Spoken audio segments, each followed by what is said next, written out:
You in a court of law. Wahoo pole. You're under arrest. Okay, I think I've got... Oh, wait, I forgot to go into retweet. 1 sec.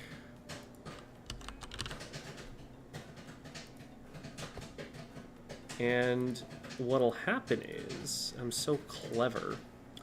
The popcorn will be finished popping by the time, like, anyone shows up. So it won't be a problem that you can probably hear that on stream. I can definitely hear that on stream. I'm a genius. 1 second, I'll be right back. I've got to retrieve the popcorn. Gotcha. Now I have a chat.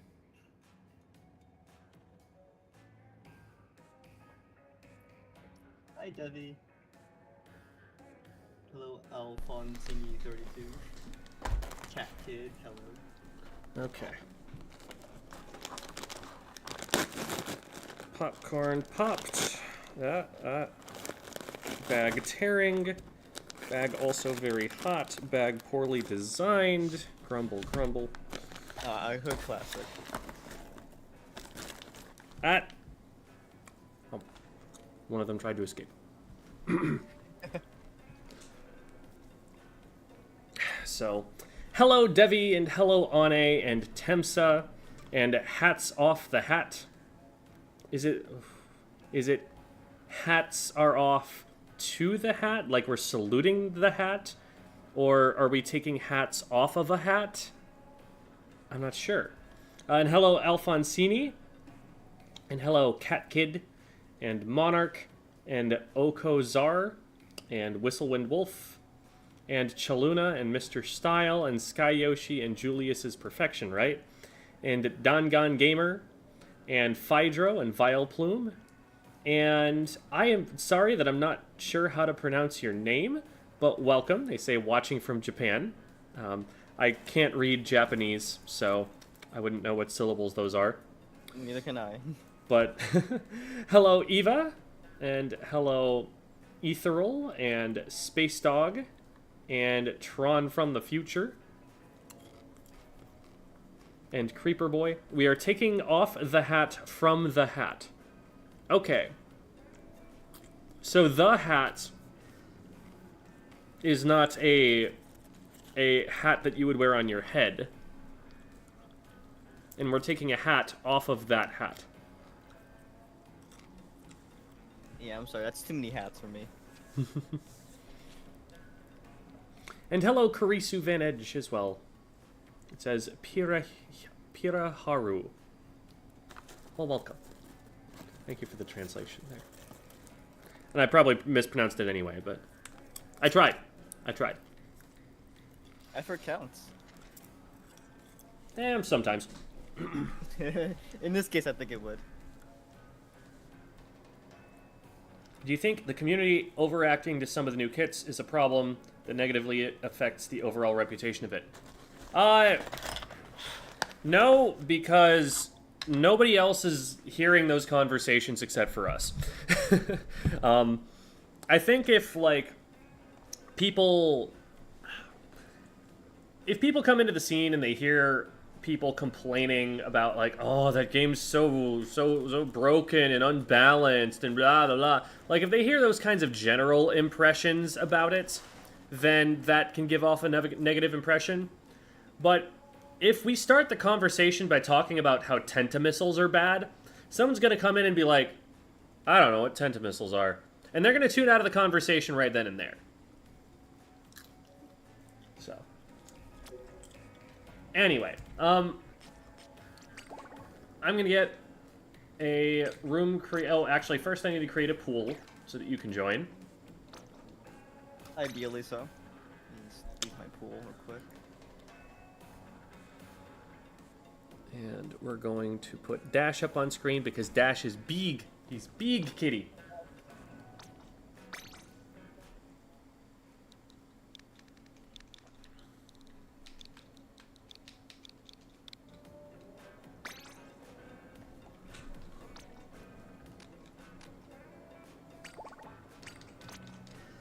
And while Dash is up on screen doing such a good job, I'll also put in the password so he can cover up both of them. Dual Alright. purpose. Go. So, lob. Pool is this. Pass is this.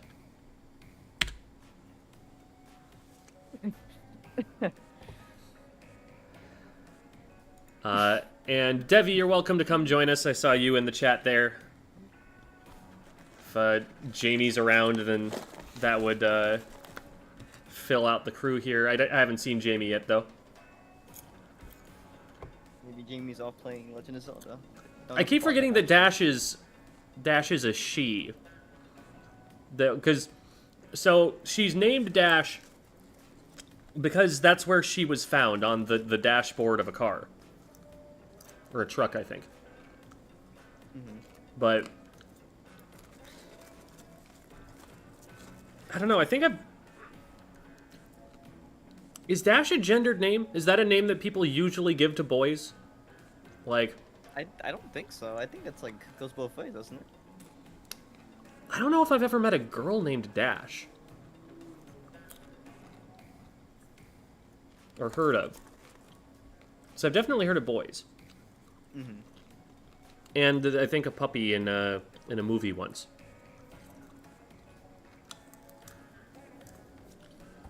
So maybe that's what's throwing me. I don't know. Jim, did you send out the invite for the lobby or no? I have not done that yet. Are you in the pool? Yeah, I'm in the pool right now. Okay, sending it now.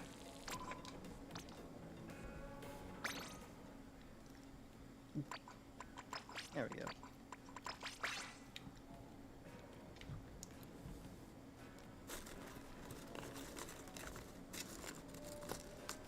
Devi? Hey. Alright, good. I just assumed it was Devi.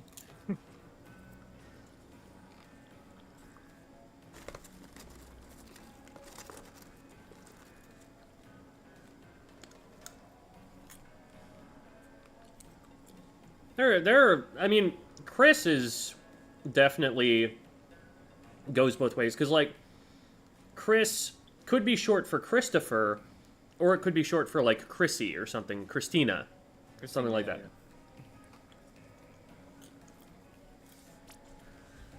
I don't know.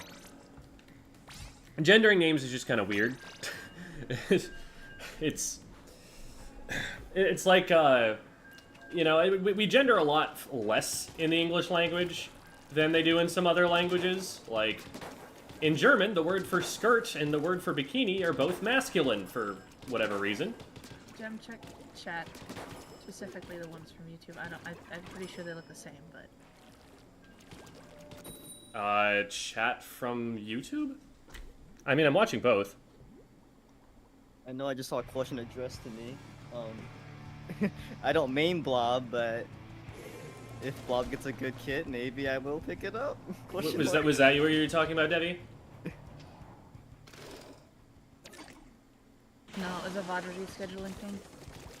Oh, please DM me that on Discord. This is definitely not a place with a scrolling chat where it's gonna get buried. Is not the place for making permanent plans. Off my left side, watch out. Ooh, I got pushed, come down. Yeah, I'm just backing up. You good, Debbie? Debbie, can you hear me? I Hello? think Debbie's a little focused. I think she's fine though. Nope, not anymore. I have stuff going on, so I'm on and off of mute. Gotcha. That should be okay. One on me, and I'm down. Oh, I can chat. I'm backing out.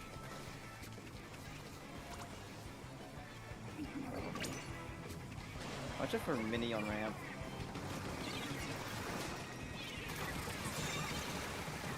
Yeah, that's 3 down. Just to where the? Oh, they bombed me up the field. No. Oh, I okay, got we're him. fine. I can chat, unfortunately. Can't pick that up. I'll grab. I'm in chat right here. Going for it. Watch out for ball point. Alright. I got one. I traded for check. I'm getting camped. I got camped. No, I traded. 2v3.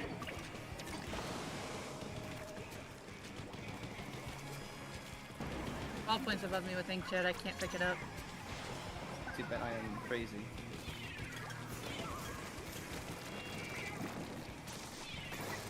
Oop! Yeah, Debbie's getting pushed. Hammer in mid. Hammer down. I'm down to inkjet. I'm kind of just Yeah, you sitting found here. it.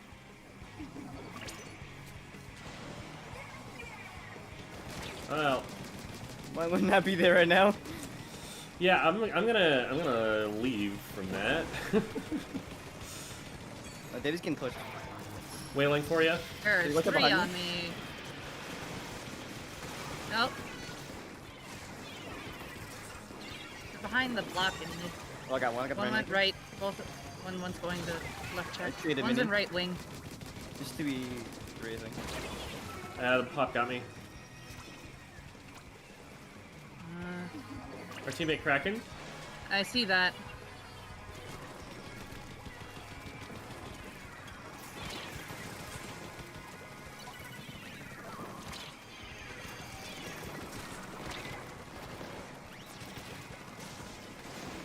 Uh-oh. You Got get pushed one. on my side. Nice, that's 2. Another one on right. 2 on There's right. 2 on right. 2 on right. 2 on right. Wailing. I'm pushing the wiper out. He's back on his right. Got 1. I'm down. Got wiper. Nice, nice. I think jet ready. We need to get some paint in front of it. before the I ball have hits a it in. crab. Hold up. Ballpoint pressure me. You can get Ball point down. Got Okay. 2. Watch on right. Got, Mini got on 3 right, mini on down. right. Just mini. Mini on right. He's They're hammering. just hammering. They're Oh, hammering. no. I got him. Well, I unfortunate. should have died. You didn't. Let's go. I'm grabbing. I'm down to bomb. You in front of us. Watch out. We're David. 1 point from lead. I'm going for it. Got it. There's a lot happening. Indeed. I'm down. No.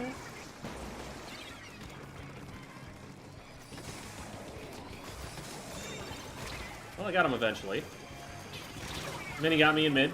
They're right pit. Wait, let's probably stall that. Wiper middle. Minute left. We're gonna push with specials here shortly. Yep. Hammer.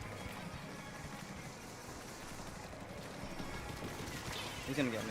Never mind. Oh, they went back around. They dropped back for Let's me. go. They're on ramp. Pika, watch out. Oh, I'm kind of in a corner. I got the wiper though. I got bursted. I'm gonna die. I actually traded. And I'm down to Rainmaker. No. I got the Rainmaker release, but someone's gonna push in a second. Wiper's still on the left side. Yeah, they have pop.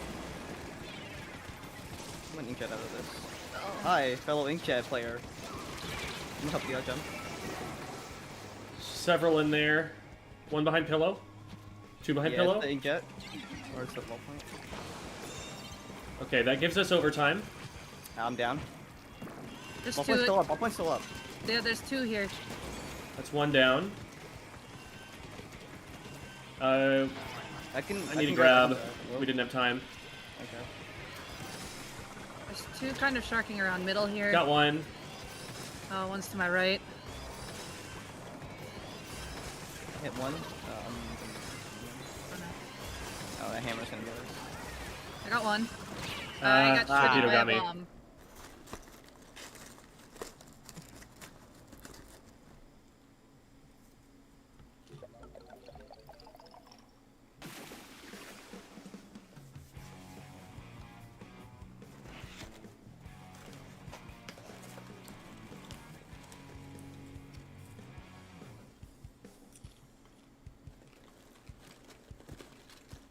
Overclass? Do you maybe mean outclass, Mr. Style?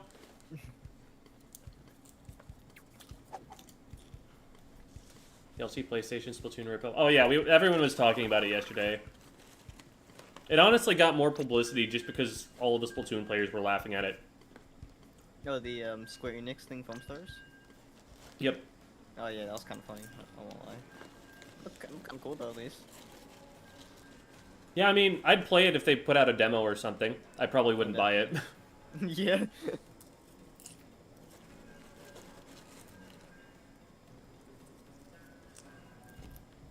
to look at that DM. It's apparently Happy Glooga Day, because Gloogas do 52.5 damage, and it's 525, is what I'm told. Yo, let me tell my Gluga mains friend.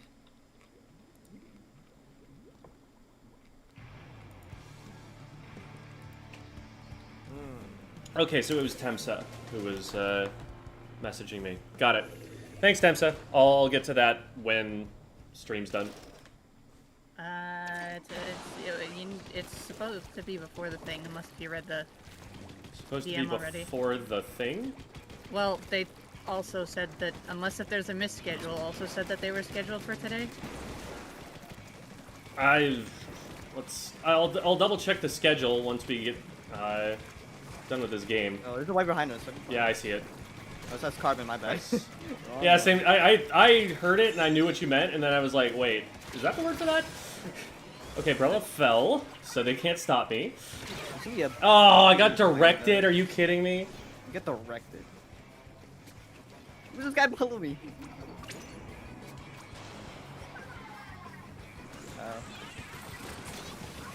Oh, I got directed. There, got the blaster. There's a beacon under bridge. Jump. Oh! They popped. Ooh, I hear Bazooka. Yeah, they're going for the check right away. If I can help it, I got him. But I died there's for two it. others here that I might die to, because aim. Aiming's difficult. Traded it. They're gonna pop it. Got Good him. stop. I think there's a dapple zone here, watch out. Yeah, there's beacon on right. Yeah. Can't really get that. Okay, I'm gonna get the beacon.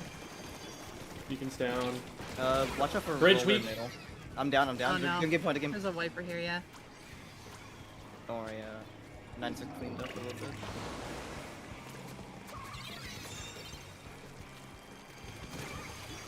Okay, that's 3 down. Let's get up forward. Someone, has a Where? beacon by a bridge somewhere here. I'm just trying to find it. Oh, there it is. It's down. Got the Brella. Nice. 2 down.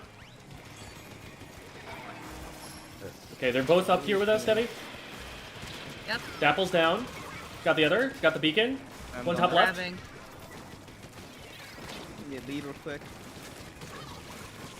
Roller dropped on me. Got him. I'm trying to right side. I'm gonna push up. Ooh, swing this. Let me up, no! I am trying to paint, but I'm out of paint. I'm trying. I literally had 2 shots to my weapon. It worked out, don't worry. I painted with by splatting the blaster. There you go. It may not have been on the pedestal, but at least it gave me time.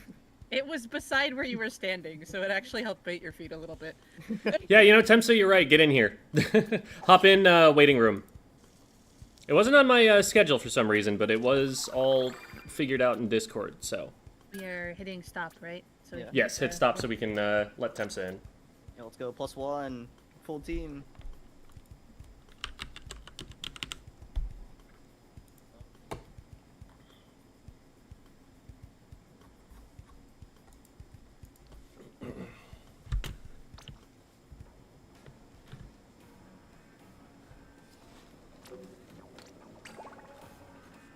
I will... Okay, first we've got to put up our dog friends. Then... we welcome Temsa into the world of Squid School. Hello, Temsa. Happy birthday, or something. Sorry for the trouble.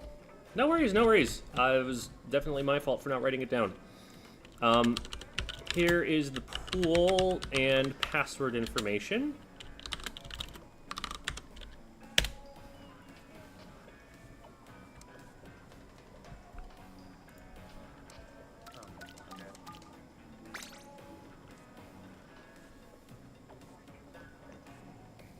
Let me know when you have the pool typed in so that I can send the invite.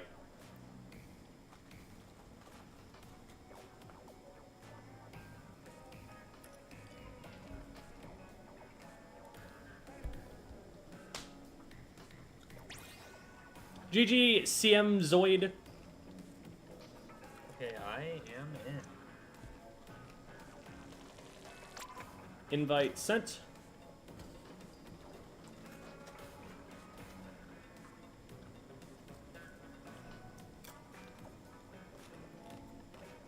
Okay, give me a minute. Jem, what class do you play the most besides shooters? It's probably pretty close between blasters and sloshers. To be clear, I don't play them very often. But I do really like the Rapid Deco. And I was trying to play V-Blaster for a pretty long time at the beginning of the game. And I've also competitively played Tri-Slosher. And very early on, I played a bit of Slosher Deco in Splatoon 2.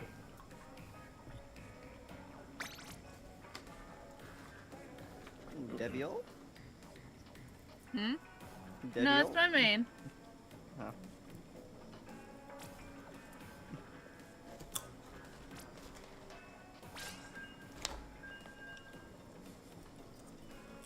Jemothy, I got to S rank today. Am I a good Squid student now? Well, you know what I say about the use of the word good. No, good job, good job. Congratulations.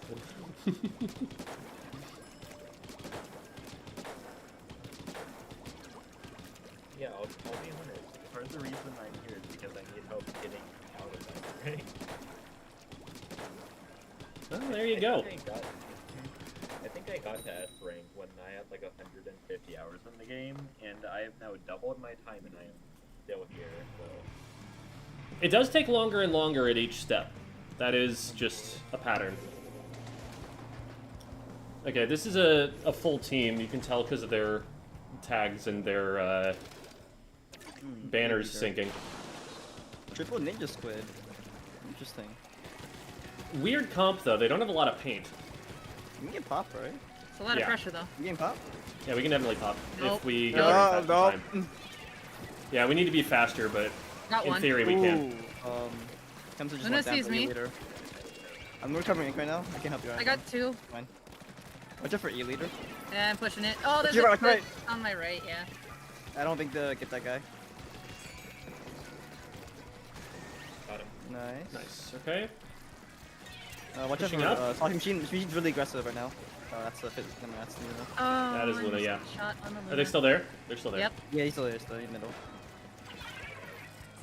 I'm just gonna slow him down. See you. Watch out for Luna. Yeah, I'm down. Luna's They're They're down returning. though. Oh, I got hit 2v2. by something. Leader. I got the machine, but he got checked. Hi, leader. 2v1 at the moment. Your leader's a They're gonna give mid jumps. right now. I'm gonna try Yeah. and push in. Okay, yeah, they already jumped in. Yeah. Leader's watching me, as is Luna. You're alone, apparently. Jen. I'm pushing machine out. Luna's below me.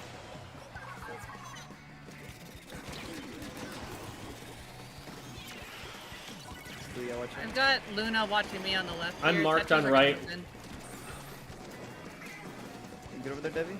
There's a Luna on the left here, and Leader's also looking my direction. I'm just burst bomb poking right now. That's all I can do. No, machine's below me. Machine weak. Uh-oh. Machine down. Watch out for a hammer. Okay, He's just coming for me. Never mind. I'm swinging. Tetra is in mid. Watch out behind us. Got him. Blaster. Got Nice. Luna. Just the leader. Charger. Charger. All right. Here's a wall. Someone pick up. I inkjet right now. I can't pick up. I'm inkjetting right now. Nice. That's 3 down. We can keep going. I'm getting caught. I got it. Apparently, I've got it. Okay, you got it, Jem. Above to the left. I got rid of I Alright, hit that's 2 down. You can sit backing back a little bit. Then keep charging. I'm gonna see if I can bait some people to you. Got rain. Nice. There we go. Got one. machine. That's 3 down. 3 down. Go, go, go. Oh, I can't. There's a blue. Last one, There nice. we go. I got it. Let's F go crab, with the F crab, F jumps. crab. Body So, blocking. So that crab that you have. I wasn't gonna use it. I was Yep. not using it. I'm like, I'm just gonna swim and body block myself. Because Debbie then has I crab, don't by the way. risk splatting you. I have crab, by the way. Not that it matters. Just want you to know. I mean, don't you usually want to tell your teammates when you have it, because if anything went risky there with the charger actually nailing a shot, I would just stall it out with crab and insta-pop it. Oh my god. Hey, opponents, I have crab. Isn't that nice? We dunked. We didn't need the crab, but... It is a flex. No, I got you. I got you. You know, that's why I was just like, okay, we're pushing it, but if all else fails, I have it. It's there. It's ready. But I'll just throw myself forward instead. Because you were continuously going, and I'm like, yeah, no, I ain't gonna fly catch up another with crab that. today. I don't need to splat gem twice in one day with a crab.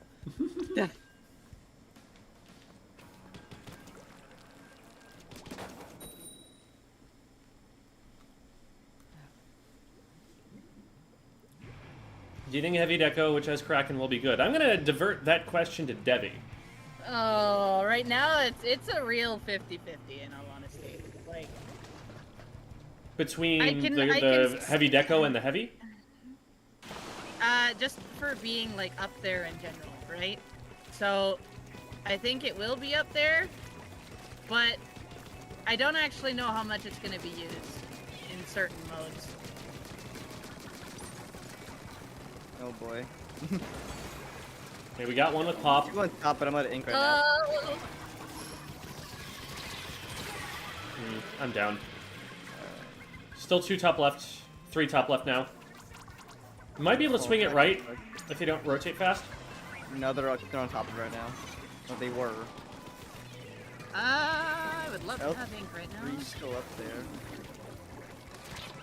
Yeah, I can't get any picks right now. They popped Reflux medical. is maybe watching that jump. Yeah, I can't get in. I shouldn't have tried to save Get a it. burst bomb out. They're behind you. Oh, got popping chip. Another one. Right below you. Ah, the bomb got me.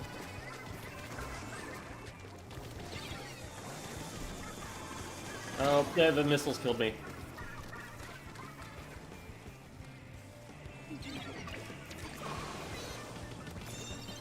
I got Rainmaker, I got 2.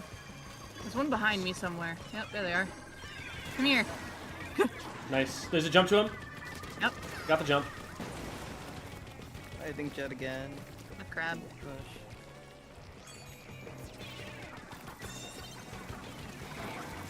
Two in front of me. Wailing in. Got one. Another one weak on left. Popping jet. Yeah, they got me. Got him, he's down. Oh, I did not trade with the H3. The H3 is still Got there. the H3, got H3. Good jump, good jump. Okay, we got it. Nice. I want to jump to the top left there.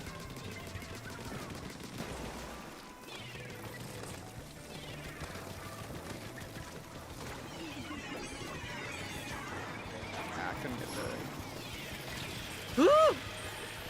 Oh, let me out of here! Watch out on that jump. I'm down. Got 2. Rainmaker can reset those gems, so... No, Alright. I'll stay in their walls. I'm Just work on on getting the the bridge right now, Rainmaker Jem. back. I'm gonna go for this H3. Oh, I'm coming. I can't get the... I got the H3. Let's go, Navy. Here we I'm go. down in front. I see. boy. There's two above Watch me out here. above you. Yeah. Yeah, right above me. I messed up mechanics. They're like one shot, literally, because I hit him with a burst in 2 shots. I have One more? ink jet. There's 2 up there. I'm gonna back up. Oh, they got me. Let's go, counter ink jet. Play safe for 2 down. Yep. Try to watch out. Yep. Oh, I got hit by the tail end of it. I got the L3.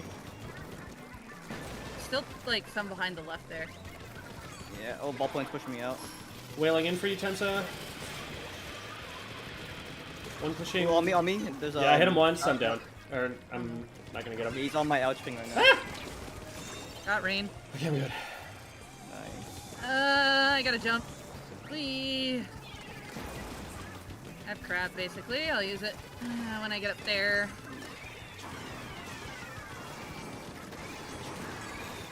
Oh! Hold on. Your Rainmaker's coming in, took one.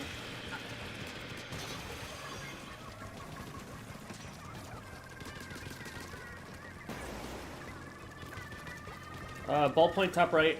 Yep. Yeah, It's he looking jumped at down. me, so. I'm pretty sure he jumped down. Yep. There's gonna be a bow by it. Uh-oh. We just Someone lost died up Stemta. top. Yeah, we just lost Stemta to the Fizzy. I'm popping Inkjet. I have a Ballpoint crab. traded. Ah, no, the Rainmaker shook out me. Oh no. We're not in between it and the goal. Ooh, don't worry, Devi's in the walls. We need to worry about them being in our walls with the Rainmaker. That's 2 down. Alright. I got it. 1 in mid. One on me. Focus that. I'm distracting the ballpoint. H3 back right. Got 1. T-Tech and ballpoint on the top left. Traded H3 1. I'm got me down. up. H3 still on Rainmaker. Oh, Jump to no. ouch. You're the only one alive. Yeah, now I'm down.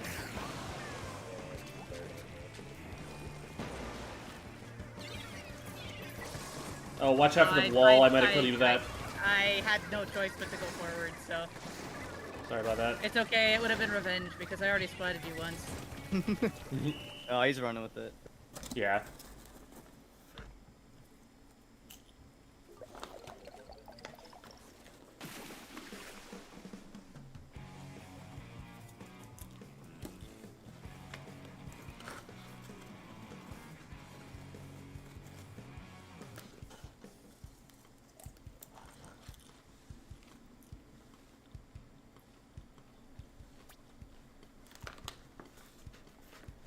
When I'm being missiled, is it smart to stay still until they're... Okay, I need to make a video about this at some point, but it is smart to stay still in a lot of situations so that the missiles... Not so much so that they're covering a smaller area, because they kind of will, but the same amount of space on the map is still going to be targeted by damage. What you really want to do with it, though, is manipulate where the missiles fall so that they are not a threat to you or your teammates. That's the most important thing. Do not run behind a teammate when you are both targeted by missiles, because they will back up to avoid their missiles and get hit by yours.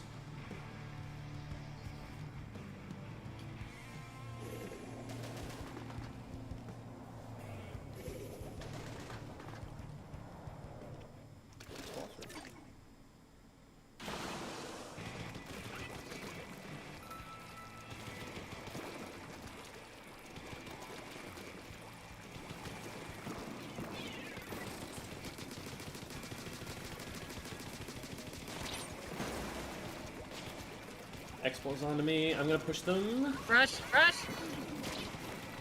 Oh, he's so low. Got Explo. I'm a Pretty left. down. Yeah, touching me, Okay. touching me. Probably should have sharked a little bit longer to figure out where everyone was. It's fine. It's only first checkpoint.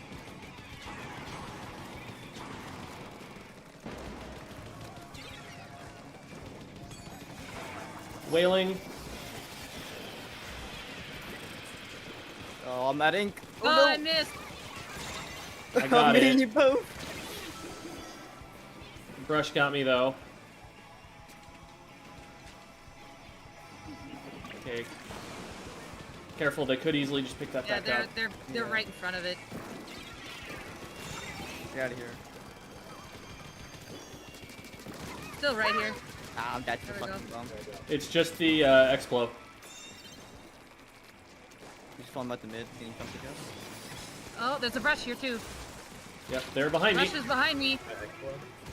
I steamrolled him. What do you mean you steamrolled them? I rolled them over with the crab. Tank. I have inkjet right now. I'm an inkjet. Oh, got one. Nice. Brush One is in for front of brush. me. I missed all my shots. Oh no, he's so low.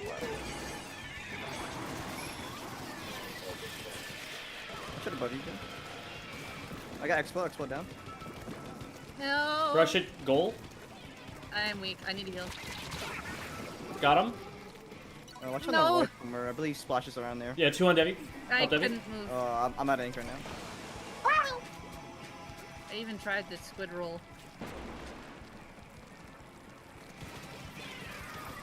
Oh, watch out for brush. I'm low. Mhm. I have inkjet right now.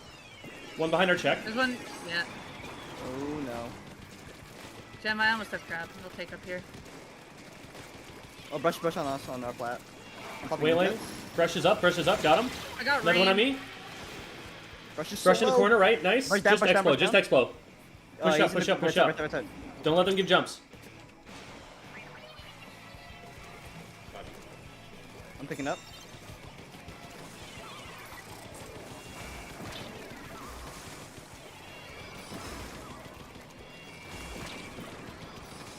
The suction bomb spam. Go. Here, caster.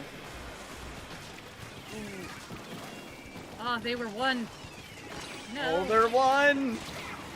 Oh, you're right. I still do that, and I'm not even playing that. Behind on the Oh, rain. he's low. That's 2 down. Beacon on, or You're in no, the bubbler on bubble. left. Got 25 seconds, guys.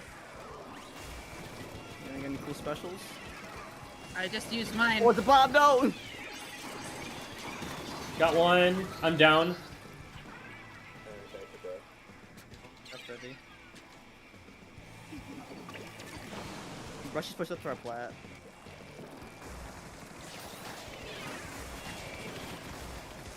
I missed the X-Blow. Oh, I got him finally. I'm down. Rainmaker's still free no. running. Oh, Brush got me. I doesn't. Yep, they were right there. Yeah. Oh my goodness. Yeah.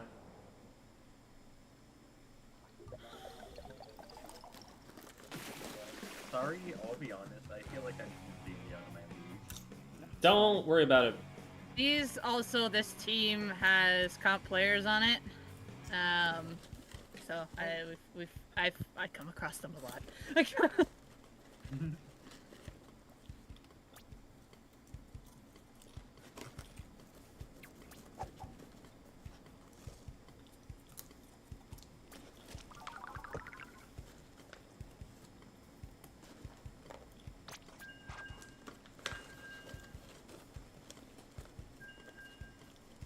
Could Reef Slider function as a giant curling bomb for your teammates? So the thing about any of that stuff is that you're depending on like the ink being painted for you really recently, really like soon before you're about to swim through. Because otherwise people are just going to paint over it. Reef Slider can definitely get you, you know, a certain ways in, can clear some space for you. But you don't want to end up, like, right on top of people either. Because then, like, as soon as the Reef Slider's done, they're aiming at the same spot to shoot both of you. So I don't think the timing works out super well.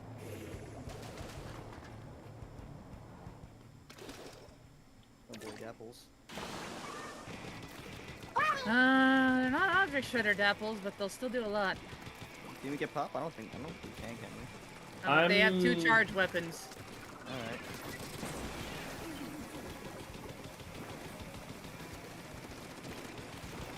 Got the mini. Watch for Gnarls on the upside. 2 on Arms left. down. For 2v3. I'm out of ink right now, I gotta recover. Watch out for your left side, Debbie. Yep. Got one. I'm pushing on Oh! Gnarls. Ooh, no. There's one in bottom left. Barely. Right behind you. Oh, I'm down. I'm down as well. And Dapple's got me. Mini's on the right. They're all mid right now. We don't have anybody in front of Rainmaker again. Mm-hmm.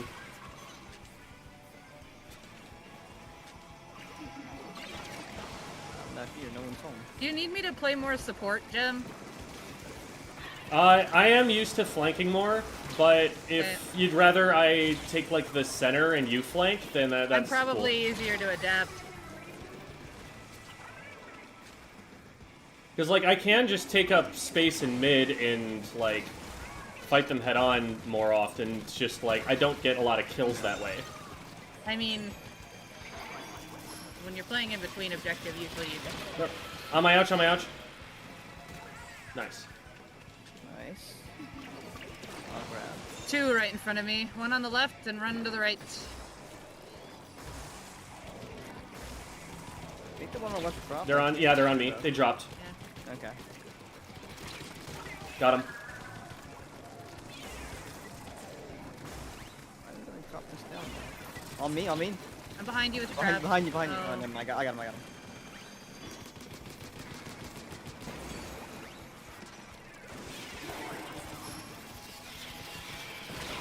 That was bomb. Bomb. I got knotted. We're 2v3. Two on the right. Or 1v3. I will fall back. No one's home, I assure you. Well, I'm low right now. Not's weak. I'm I'm getting zooked. Oh, I thought it was We dead. all are. We all are. Ah, he got me.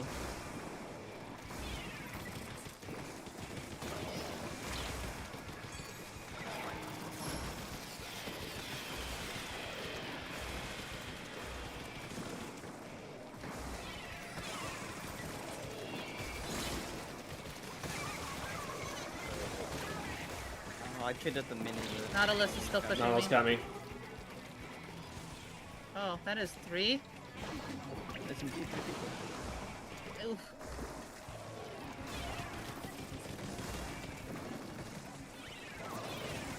How to defend a checkpoint. Put a crab Becomes on the it. crab on the checkpoint.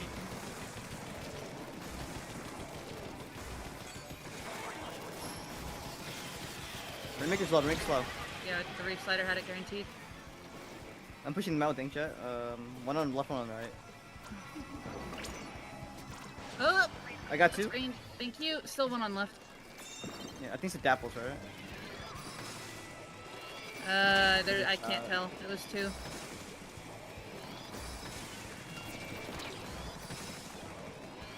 There's 3 in front of me. I got 1. Watch out, Slider. Yep. He's low, he's low. Got him. Go. Watch out for Zook. I got zooked. Ooh.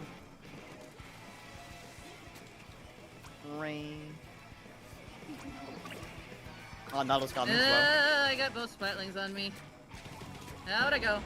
Bye. Yeah, good jump, good jump. Uh, Got one. oh, I forgot to split roll.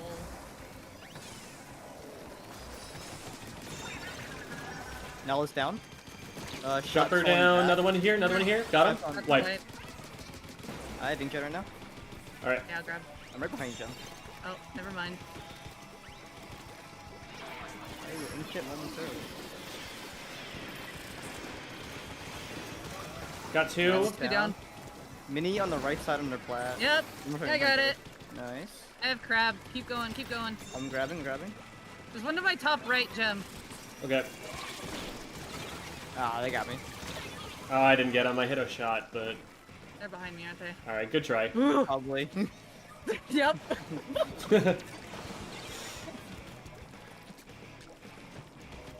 After this game, nope out. Just because if I'm gonna play more Support. objective around, I'm going to play more of a weapon I do support on. So. Okay.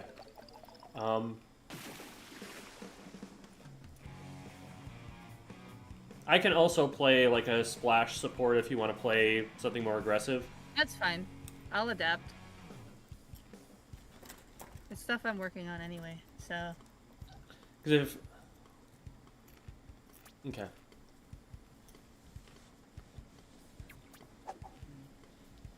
Like, what role are you going more trying to work on? At this point in time, I don't know. So I'm kind of in between like 2 different things. So.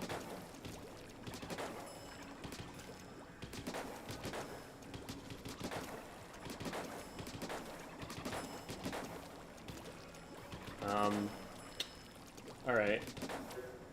It's just Yeah, kind of like I it's can play the like a really aggressive kind of flanking play style, or I can play just like a support splash. Well, we like, have I'm that used with to the both. Tetras, right? So considering Mhm. how we're going, and where we've been on the wrong end of the, like, we don't have anybody in between Rainmaker and stuff half the time, and when Pika goes down, there's nothing left. So I'm gonna be that other one, and you follow up with Tetras. Okay, so I'll still keep playing the 52 kind of aggressive role then. It's just, I won't have as much paint. Just keep that in mind. I think we'll be fine, though, because you're out painting me as a splash. So, Okay. Yeah, I'm a pretty paint-heavy playstyle. You got paint control.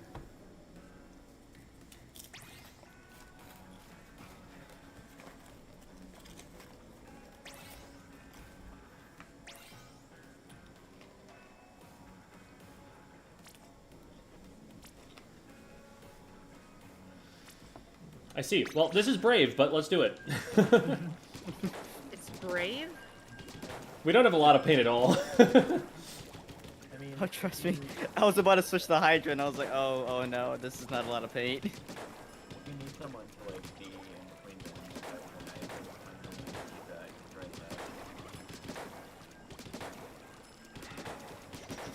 I don't think we need another backline right now unless Pika can like flex onto something else. We should be okay for now. We'll work around the Tetras. Got the Tetras. I've got heavy VP on the side, and then we've got also another Hydra VP. So That was like the closest thing I can do is Nautilus. That's all you got. I mean, they don't have a paint heavy comp either, so I don't know what to tell you. I'm It's little just a lot scared of with poke Stamper. range. Yeah.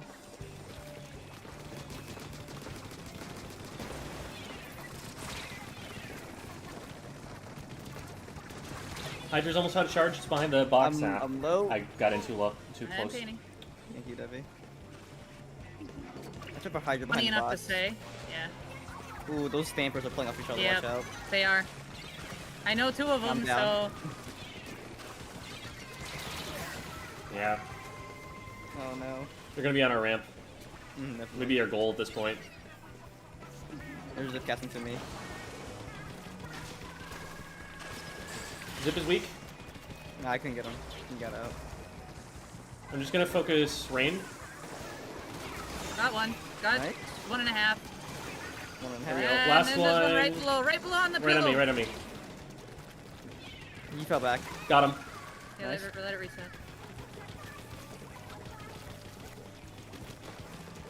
I gotta recover rank right now, more. Yeah. Well, I can't go that way.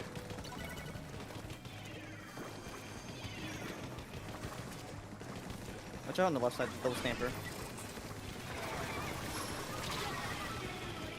Front line's down, just that watch out. Yep, It's a Booyah Bomb. it is a booyah bomb. Oh, Stamper left side. Oh, they're both. and on the right.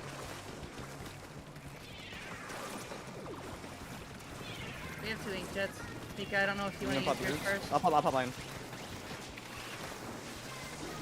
We're all together here. Yeah. I got one. There's And a one's- zip one's behind Stamper. us. That was a zip caster. Alright, just behind the middle box. Watch out for that. They're speaking from our right side, so. I'm after that. Mm.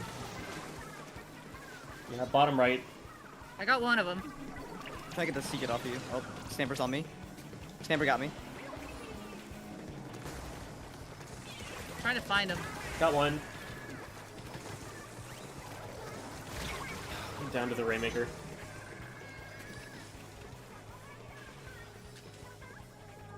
Find a pillow.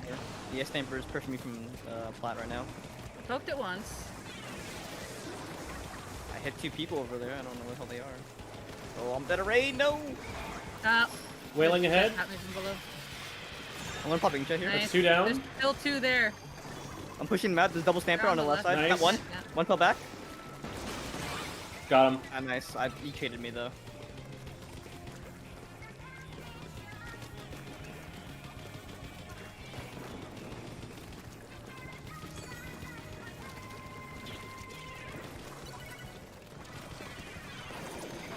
Stamper Popping over there as whale. well. No idea which one. I got one. That's one of them. I'm gonna ink jet here. Alright, I'm gonna grab. No, one of the stampers is to the right of me on the box. They're on And goal. my jump's On goal. gonna On goal. die. Traded it. There Just were you, only Temsa? one. Yeah.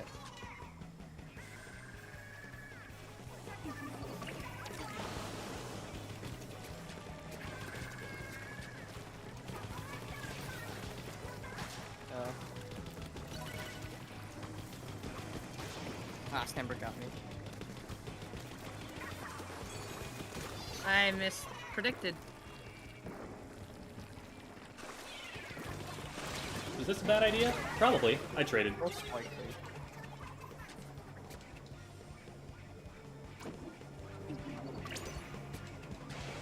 Jefferson caster again. On left side. Nice. Oh, chat got me. I'm lower now.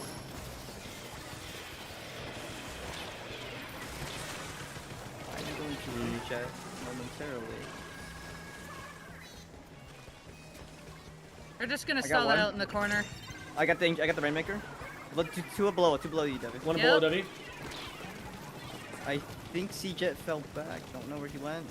Oh, he's below us. Nope, Okay. they're here. They went in and got me. Nice. I got one. It's the one left side. yeah. Nice. He's Yeah, down, one. he's down. I'll grab. Last push. We need to keep Rain alive. Oh shit! C-Jet on me. I said a bad word there. It's been 2 already. Oh my god. Shit, you didn't hear anything. They're rushing it. I got one in return though. Yeah, I see him. I don't know what. I'm Careful. pushing back. Don't push up yet. Don't push up Oh yet. no. Yeah, I'll booyah bomb. Well, Well, Good luck. right over Booyah there. bomb?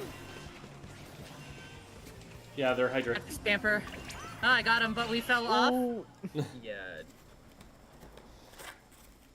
Be careful about dropping off ledges because it's just a commitment, and so we got cornered there. But it's all good. Thanks for being patient. That's all I'm gonna say. The real game plan there. Has a cat been up on screen the entire time? My cat's been up there, I think. Yep, Really? yep, it has. No, don't worry, guys. We won. We won.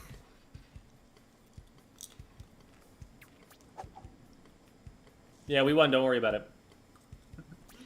Trust. Can you turn Temps's volume up for stream? Yeah, I can do. They're pretty quiet for me too, anyway. So it'll be good. Oh boy. That's not good. My controller just died. I'm sorry. Give me a second. Uh-oh. Was it Duck alive when you controller. hit the A button? No, it was not. Sleep mode. Oh, it's the mode. Oh, hey, okay. Or do we play the game mode? I just hit. I already did it. I already slept sleep mode. moded. Okay.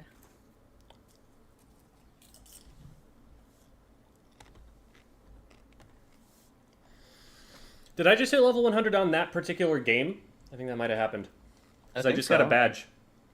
Nice.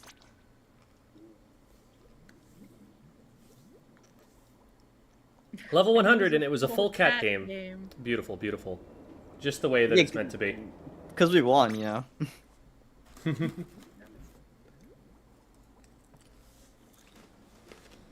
Okay, Shaluna asks, Jem, who's your favorite Star Wars character? With their 3-month...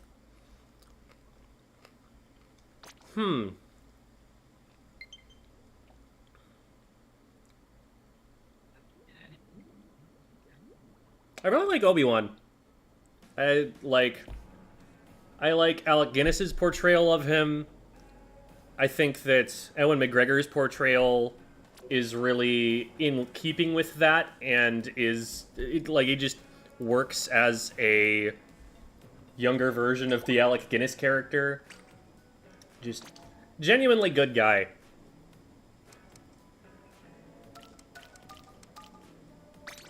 Relatable despite being, a Jedi, a religious fanatic.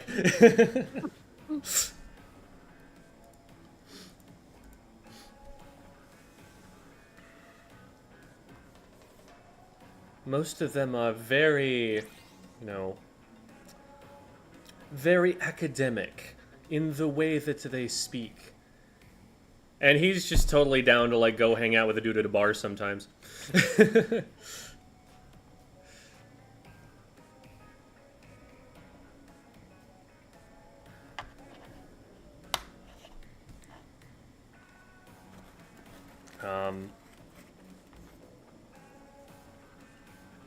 I'm going back to painting. But I'm bringing tri-strikes this time, probably. Painting.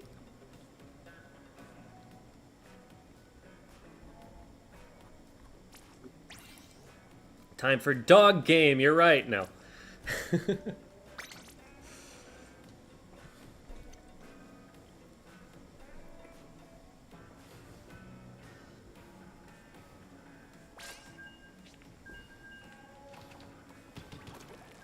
I'm choosing not to acknowledge he's a real one.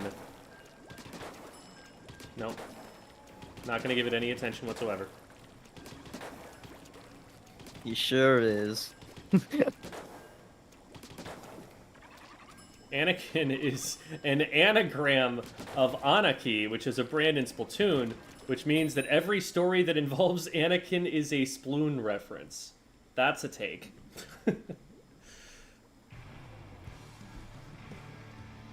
That is indeed a hot take, for sure, for sure. Ah, I see Jules is a fan of the Nintendogs, which is what they're now called.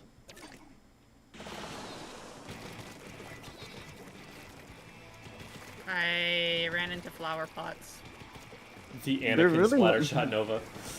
They're really nice flower pots, I can assure you. We've got a painting question for the heavy that someone's asking, but I can wait until after the game if Debbie wants. That'll work because I will not have the brain. Oh, power. they're on our Yeah, I see. on our bridge. Got him. Nice. Top left, got him. Nice. Wailing, Still one on our bridge. bridge. Watch out. They're weak. Pressuring him out. I have the Booyah Bomb. Got one. I have the track. Oh no, I'm Oh, getting I'm wailed dead. though. Uh-oh. Ah, I'm down. I'm also No. No. Okay. Nova's not running opening gambit, so it's fine. Oh, good. I got one. Oh! Hi. Let's go, Davey got one. There's a brush sharking on the left, by the way, on the bridge. They're just sitting there. I think I made the wrong person that's louder. I think I made Pika louder instead of Temsa. You made of. 1 second. Let me not hurt chat's ears. I'm not that loud, am I? No checkpoint. You're not. You're being amplified to be. I got one. Okay. That should actually fix it.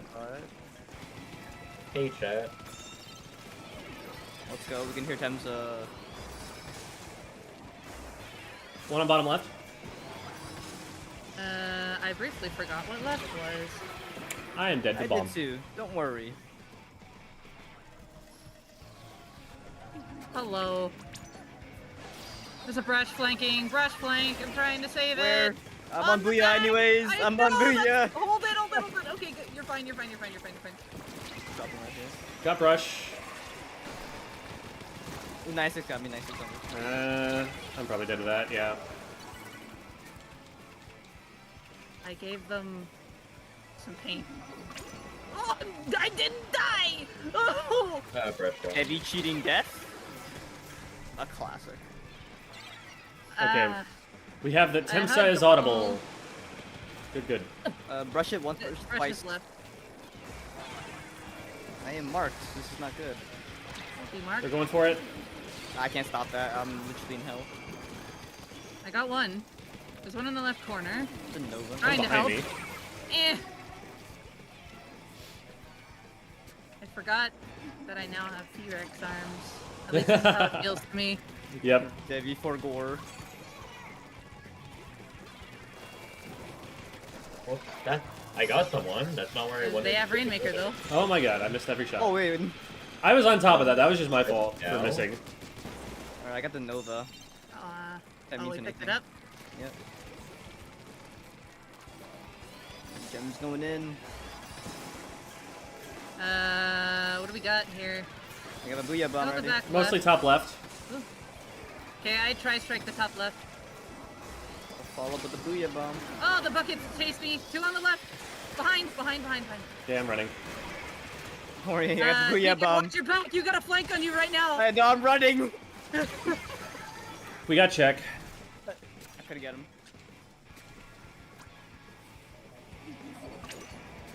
This might be a bad jump. We'll see. Alright, we're good. So you're safe. You knew it. Oh no. Brush on bridge. Oh no. I should have just not moved. Is there attacking on you? Yes. Oh no. It fell on top of me. Oh no!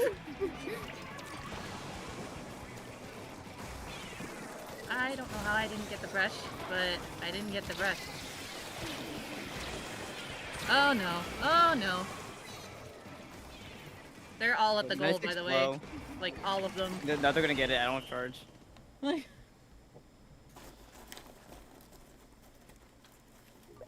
We won that, right? Mm-hmm. Yeah, I think so. Yeah, see, it says victory. Yeah, we knocked out. Says says victory right there. See? That's the picture of victory. We have the cats on our side. I think we did good. Yeah. So, Devi, question was, how do you paint with the heavy? Like, what's your painting pattern? Well, with V heavy right now, you've got the sprinkler, so I usually stick it in the top corner and let that paint.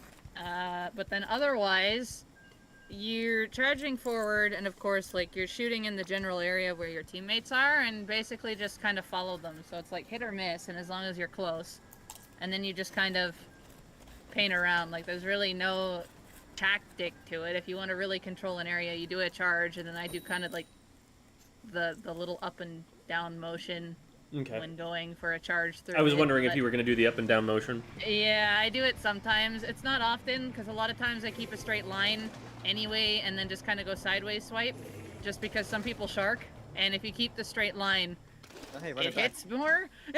Yeah. So I don't do the up and down motion as often, but I do when we're like taking back an area and I know there's nobody there.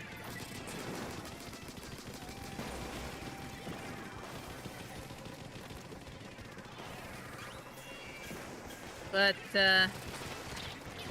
I got pushed. Yeah, they were I up got there. him. I fitted you guys out. I didn't know. Kraken. Ooh, okay. I don't exist anymore. You're fine. I mean, it didn't even go up top. I got the Nova. Close to whale. Got whale. They're three mid right now. Yep. Whaling in mid. I'm one. down again. There's one in right. Oh, Got a never jump. mind, I got it. That's 2 down. 3 down. Yeah, Last okay, one I have is on the me. right now. Hit him once. Someone's gonna be up with him. There we go. Let's go. I'm on Booyah bomb.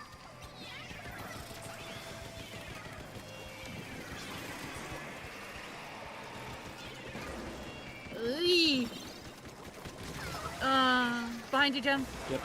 Oh, Got him. now they're in front. Good gem. Okay. Last one on top right. They're dropping. Ooh, I'm running for it.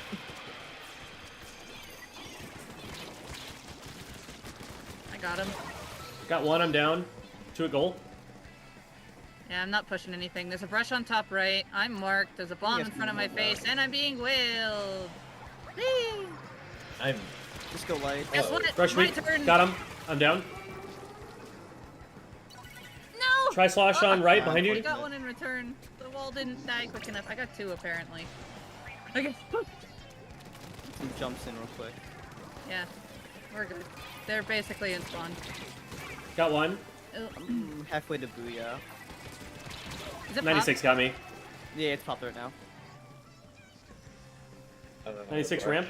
Oh, I have better DPS.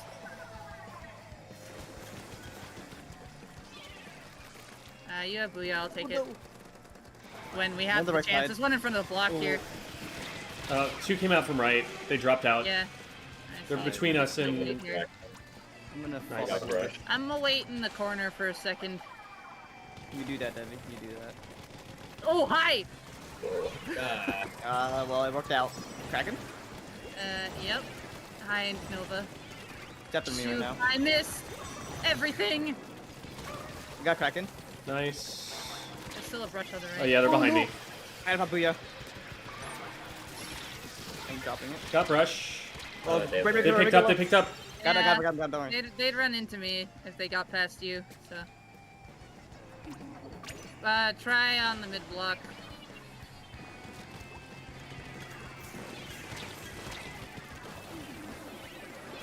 Brush on right. They got me. I'm gonna be loaning soon. Got the brush. I might go down. 2 in the right wing. Another one pushing me on the right. You hit once, you hit twice. I got him. Nice. The Kraken. The Kraken, Kraken no. got me.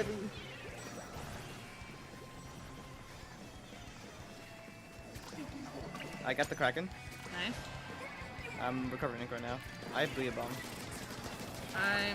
Shouldn't be here, but They're starting to rush Vale right. Got, me. Got Vale one, got me. two. Nice, that's 2. Oh. I actually baited that unintentionally, and I got comm errored. Well, thanks, game. Places you shouldn't be. They splattered me into oblivion. They didn't like that. I'm pushing them back on their ramp right now. I am low. Brush dropped right. I see him. He went left Reminder down. that you have lead. There's a minute left, so don't overextend when you don't need to. side. I don't like this. Just back Nah, up. they Just got back me. up.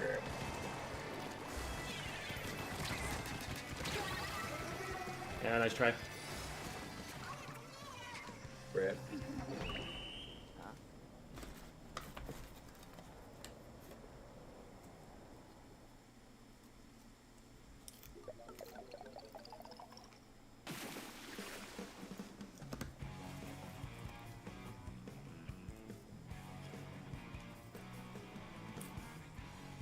Gem, how's your popcorn? It's pretty good.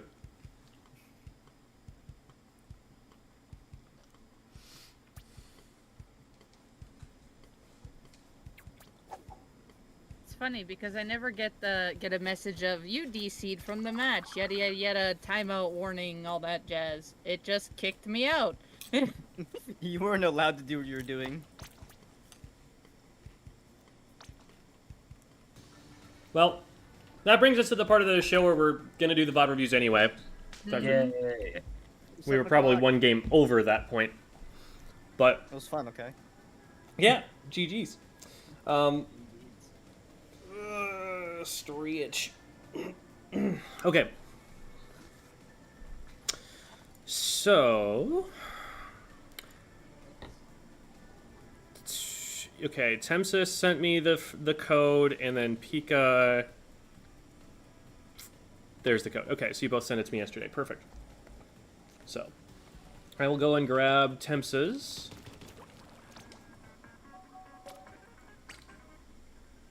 And I'm on the wrong screen for that. There it is.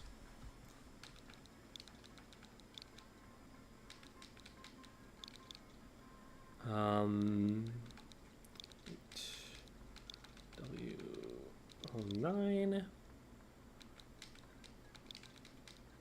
SAS and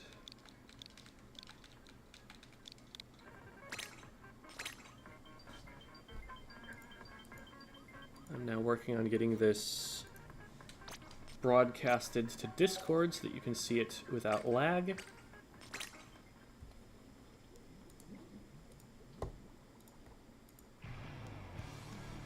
Okay. So you should be able to see that now, Temsa. Is this a solo queue match? I was playing with Akenstar. The other 2 are randoms. Okay. Sounds good. Akenstar is the zap. Gotcha. Yeah, that makes sense. All right. And then we paired with a Sploosh Splatbrella combo. That's an interesting combination of weapons. And then they've got double 96 shot and brush. So yeah, these are very solo queue looking comps. There's not a lot of sense to be made out of it.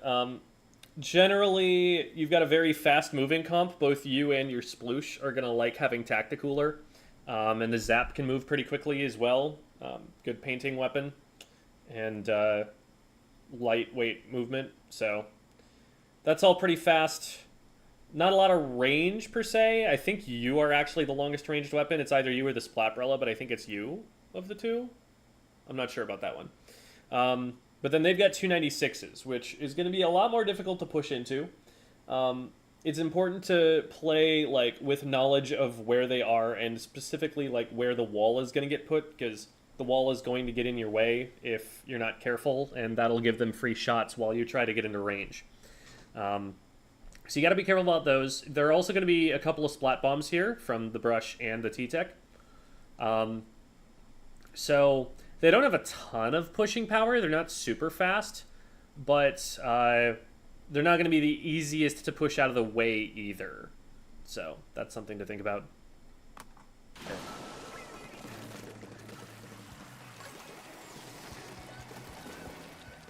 Okay. And do you want, like, any advice for, like, Atkins Star as well, or is it mostly just for you? Mostly just for me. Okay. I guess. We'll stay focused on your end then. Otherwise, I would probably have actually gone and used the overhead. But I'll stick from your perspective then. Okay.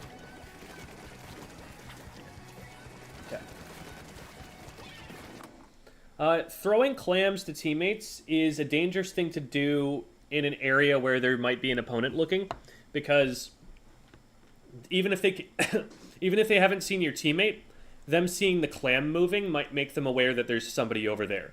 And even if you're not throwing it directly at the teammate, now the opponent might pre-fire the clam so that if your teammate goes to try and swim at it, they're going to get hit before they get there.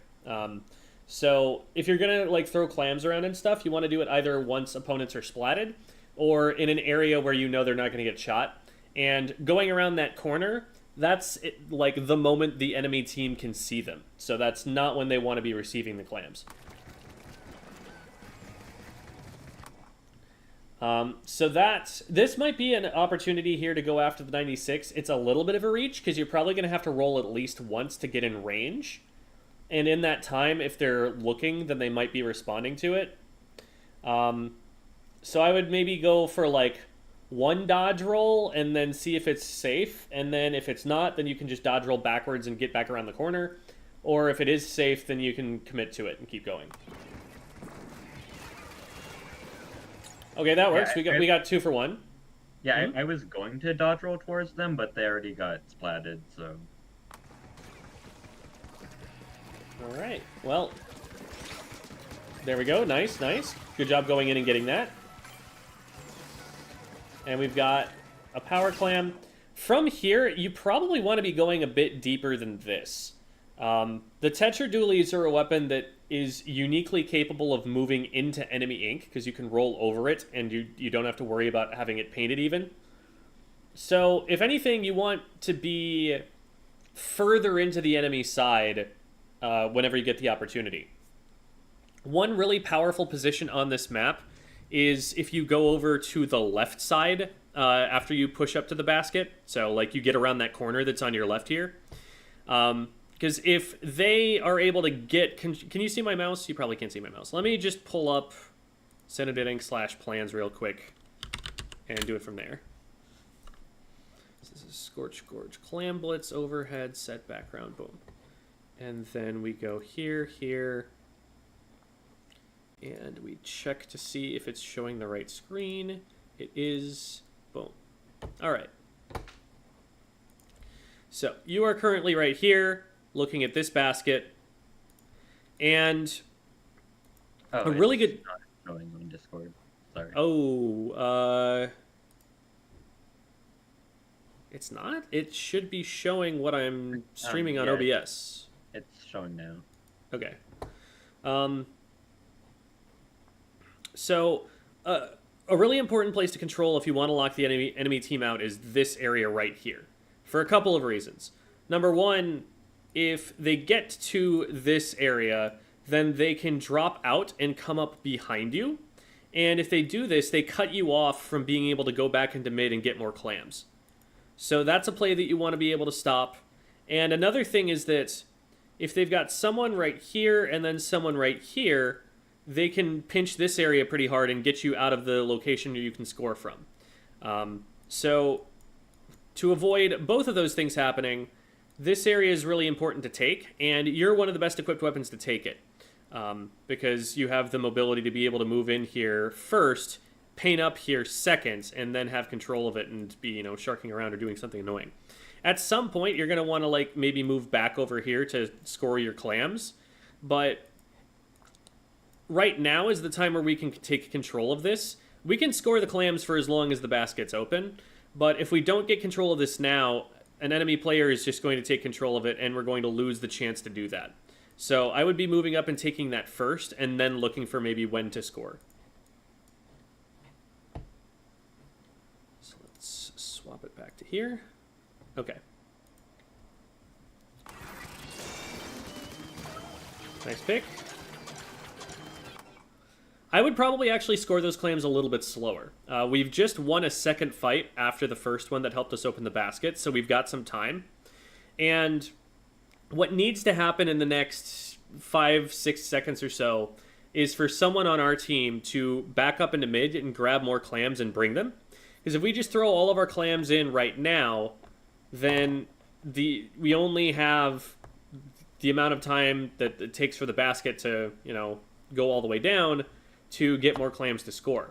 Whereas if you let the basket drop down for 3 seconds and then throw a clam so it completely resets, and then drop down for 3 seconds, you buy yourself 12 seconds plus the 10 seconds that it takes them to drop down. Much, much more time for someone to go out and get more clams and bring them, so that you're giving them a chance to bring more clams. I'm guessing this push is probably going to end as a result of not having clams. Oh, okay, your teammate went and got some more. Okay, there we go. Good stuff, good stuff. But this is probably going to end because we don't have time to get more. Yeah. Yeah, there we go.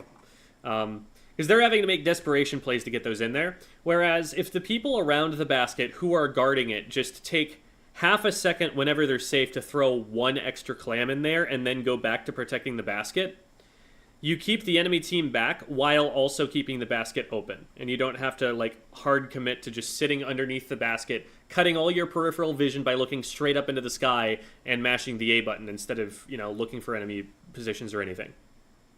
So...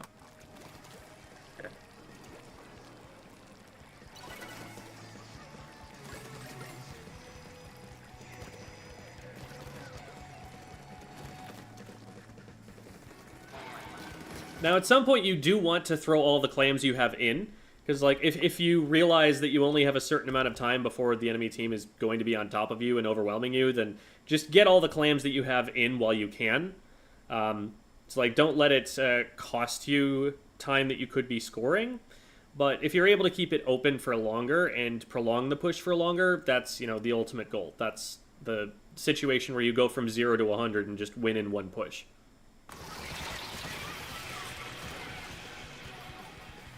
Let's talk about that engagement.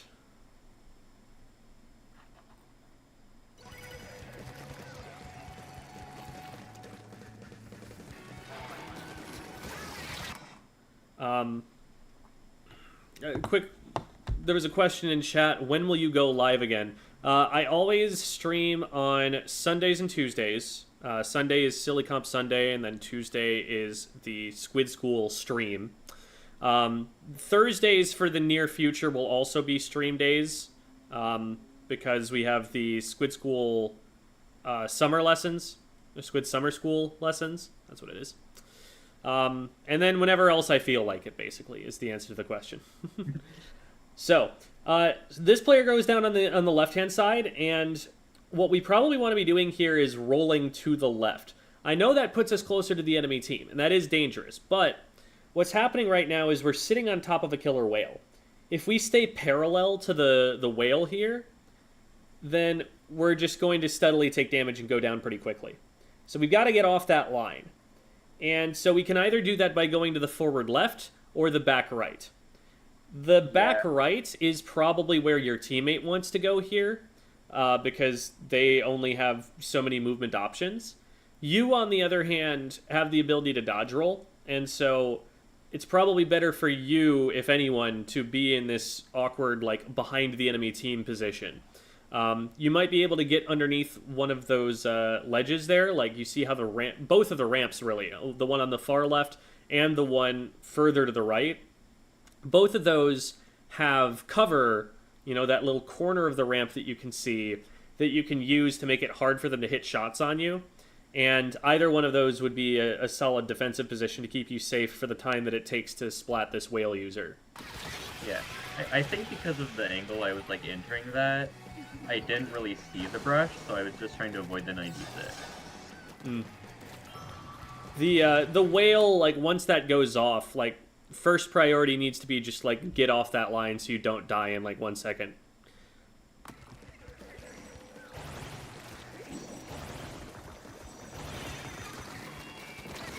There's maybe a possibility of using the splash wall to the bottom right to throw a bomb off it.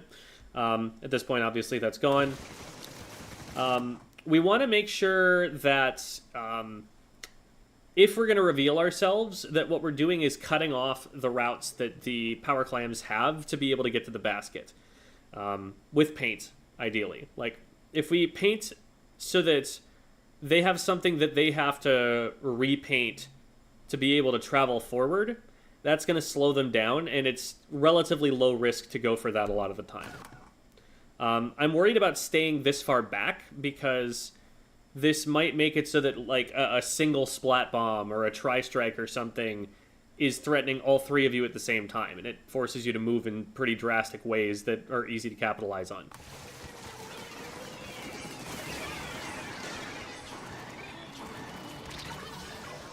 Thank you for answering the question, Pika. Or Pikachu. Sorry, there's a... okay. Quick tangent. I know this is the middle of somebody else's lesson. Pika, were you aware when you came up with your tag that there are, like, 3 other Pikas in the competitive scene? Nope. I was not in, like, competitive Splatoon when I started Splatoon 3. Because, like, there's Cherry Limeade Pika, there's Pika 992, there's another Pika who I think is a Charger player, if I remember correctly. Like, there's already a lot of Pikas. Yeah, I definitely did not know. Anyway, thank you, Pikachu, 870. That is who actually answered that question. Anyway. So good job getting that pick. Did you think that someone had, like, gotten through in front of you here? Because the player who's in here got splatted already, and we're walking forward with our backs turned to the ramp into the tri-strike.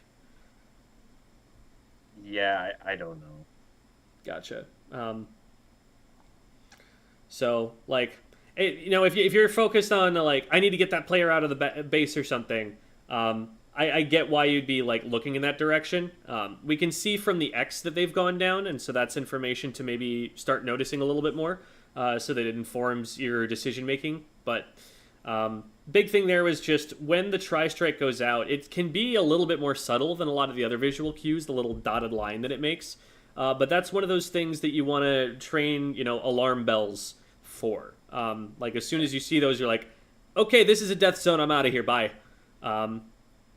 And just make that first priority so that you don't stay in there and tank the damage. Yeah, I've reviewed this, like, a couple of times, like, to myself. And I've definitely noticed that, like, awareness is, like, a big issue for me. I will, like, regularly just walk into things, like, right in front of me. Gotcha. It is definitely easier to notice things when you're not having to press buttons at the same time, because that does take part of your brain to work on. So there are always times, even in my own footage and stuff, where I'm like, oh, I definitely should have seen that. And so don't, like, beat yourself too much for it, but knowing that that's something to be working on in matches will definitely help. And the way that you want to cultivate awareness is by finding things that you need to immediately pay attention to and training yourself that, oh, there's that thing, look at that thing. Because what happens with lack of awareness is you have an idea of what you're going to do already, and that's the only thing that you think about. You don't respond when the situation changes, when something is threatening you, because you're focused on that one thing.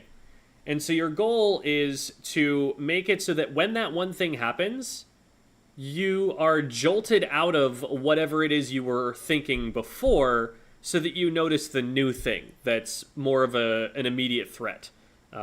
Getting too focused is one way to think about it. That, like, you're looking at that one thing at the expense of noticing danger. You're another Pika? Pikachu 8? Man, I thought you'd done better. I thought you actually had a more unique name by using the full name Pikachu. But no, you're just another Pika. You're just another one of them. How dare you? That is me, bro. Oh, that's you, the person who is in the call right now. Okay. I thought we had another one. I thought we were making it even worse.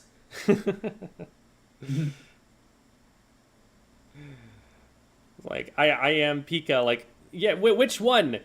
Which Pika? Help me out here. Cherry Limeade Pika, Pika 992. I guess you're Pika 870. Does that mean that there are at least 992 Pikas? Oh dear. I wouldn't know, unfortunately. Quick, find Just another assume there Pika is. to add to the Pika gang, Squirtle Squad, but with Pikas. I'm pretty sure that you could go and find enough Pikas to just make a competitive team. Alright, anyway. We've got 2 of them down, and we maintained lead. Would definitely be checking map to see where stuff is going on. Yeah, so looking at the map in the state that it's in, I would be jumping in. I would be trying to get forward that way. Reason being, it's going to take us longer to swim in than it is to jump in. And our teammates are likely to end up in a fight before we swim there. We're more likely to be able to help them in that fight if we jump there.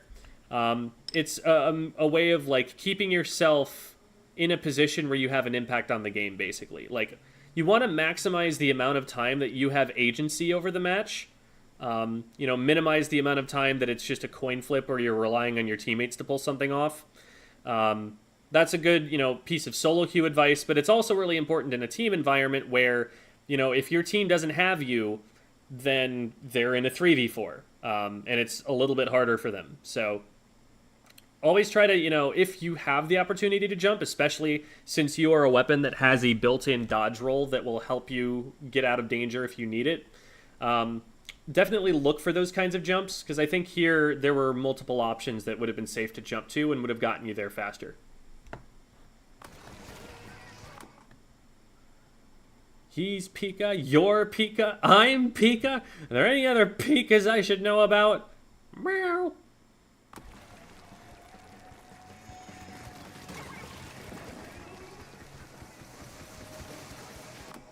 So the problem here is not that we don't have access to the basket, it's that we don't have clams. What we need to be doing is finding that person who has the 7 clams and throwing one to them.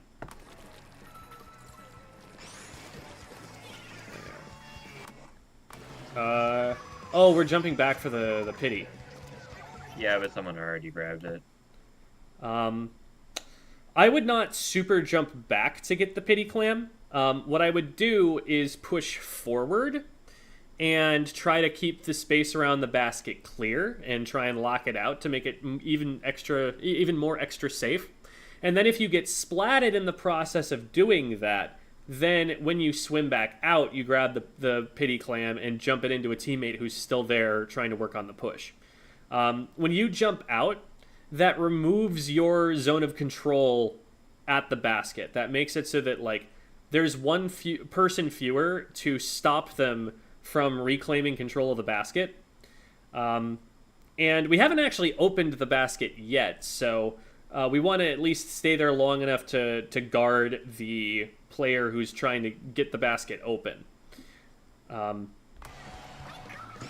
jump back in, and all the power clam holders get splatted because they're going in one at a time, basically. This is probably not going to succeed. Well, It does not. So what happened there was we had a really good position to push from, and the problem was we went in literally one at a time. Like every individual who went down during this push pushed the basket completely by themselves at different times from each other. If we all go at once, that probably works out and we have like 60 points on the board already. But because one person went in, there was nobody in front of them, and they had a power clam. You know, when the enemy team has wall hacks on you, you know, when the enemy team can see you through walls, something that is normally, you know, cheating in a multiplayer game, it's that unfair. If they're pushing to the basket and they have that highlight around them, the enemy player is going to be able to stop them more reliably than they would be able to just stop a solo player. And so they're probably going to stop that push unless there's somebody in front of the power clam that they didn't see who gets to that opponent, gets to that defender first. And that's kind of your role as the Tetradualies here. You know, if your teammate is the one who has the power clam there, you're rolling up in front of them to make sure that nobody's shooting at them before they go for it.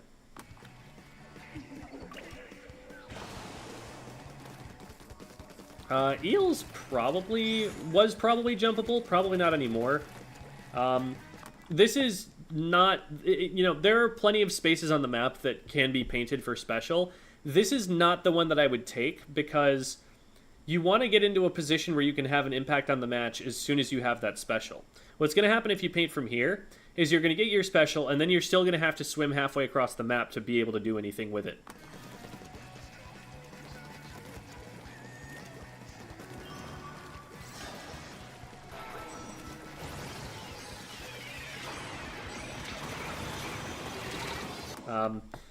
Another way of thinking about it, there's always more paint on the enemy side of the map. You know, there's always more that your team hasn't covered up yet, closer to the enemy side, because they keep coming out and spawning and repainting it. A lot of the time, as a frontline weapon, you will paint more by being aggressive than you will by playing passively, because you'll just keep pushing into spots that are not painted your color that you can get that special from. So that's what I would be focusing on doing more. You're also not playing a weapon that really cares that much about having its special, to be honest. It's oftentimes just a button that gets you splatted. So what's more important, I think, is for you to get into more forward positions more quickly and continue to apply pressure to the enemy team to prevent them from moving forward or allow your team to move forward, depending on who has the advantage. By the time we take this fight, they're already at our basket, right? Imagine if we take this fight in mid. Then we might have a chance of getting splatted, respawning, and getting in their way again before they get to the basket. But because we didn't engage, because we took so long to get out of spawn until they were already there, if we lose one fight, now we're punished by getting our basket opened.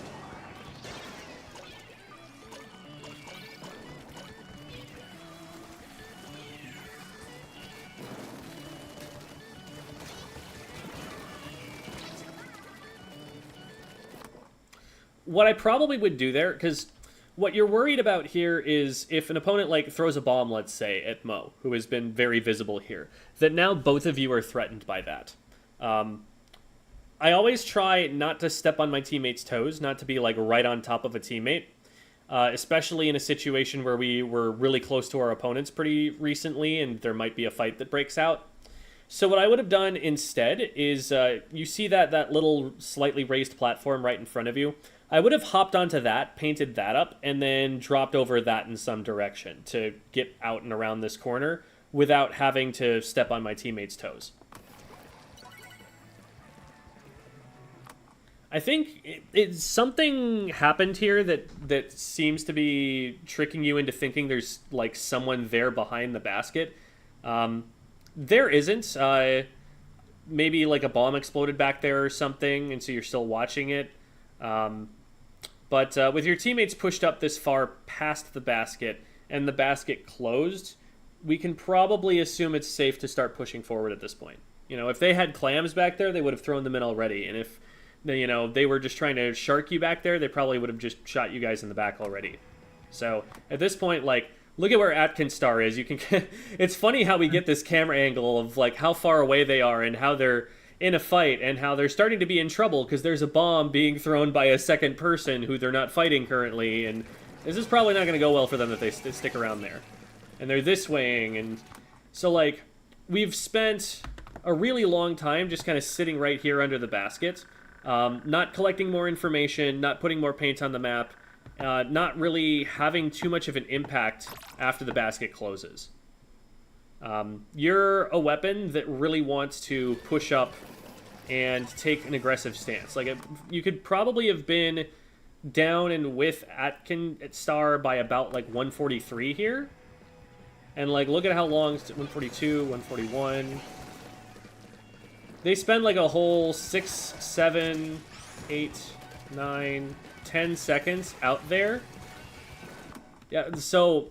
It's been more than 10 seconds, literally more than a respawn timer, that you could have been down there helping Atkinstar with this fight. And it's only now that we get there, and in that time they've been splatted. It would legitimately have been better for you to go down and fight with Atkinstar, get splatted, and super jump back in, than to wait that long at the basket. Because we just weren't doing things for that long, and...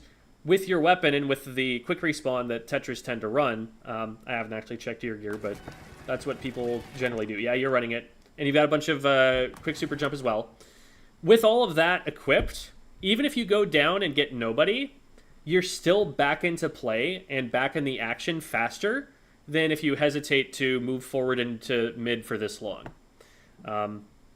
So I think that's one of the big themes that we're going to talk about for, like, you to think about in general, the things to improve on in the future. Cat, what are you doing? Oh no, that wasn't the cat.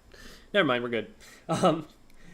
Is the Tetras are one of the most aggressive weapons in the entire game. They are a weapon that is often okay with going in and just dying, because it dying and getting back into the game is still applying pressure, forcing the enemy team to deal with it, and often winning the team more time for doing so than it is by sitting back and playing it safe. You'll see Tetradulies players go like 17 and 14. You know, they get a lot of splats. They also go down a lot, but they're still having a positive impact by doing so. And it's all based on this theory of if you take space from your opponent, they have to take more space back in order to score on you. And you have to take less space in the future in order to score on them. We've got to be pushing up and securing that space. We've got to be making it so that it's unsafe for them to move forward because we're already up there. If we just sit back and wait for them to come to us, we're always going to be at a disadvantage.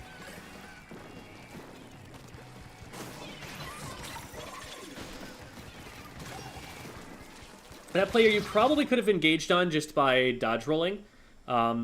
The Reef Slider, you usually want to be a more deliberate, thought-out choice so that you end up in a place that's safe afterward and so that you're likely to actually hit someone with it.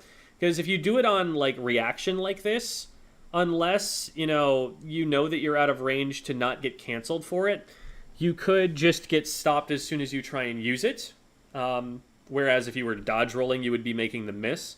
So you might not, you might just not get the invincibility in time, and you also aren't taking the time to think about where you're going to end up once it explodes. So, I think taking out that player with the main weapon, and then maybe using the Reef Slider to engage on the next ones before they can run away might have been a safer way to go with it. In general, you kind of just want to rely more on the main weapon with this kit, because Reef Slider is one of the weaker specials. Here's another situation, like, Atkinstar had the opportunity to just go in and splat that guy just now, but we're kind of sitting back and watching them. If anything, we're the weapon that should be going in more aggressively, and giving Atkinstar an opportunity to follow up on the chaos that we cause, rather than the other way around.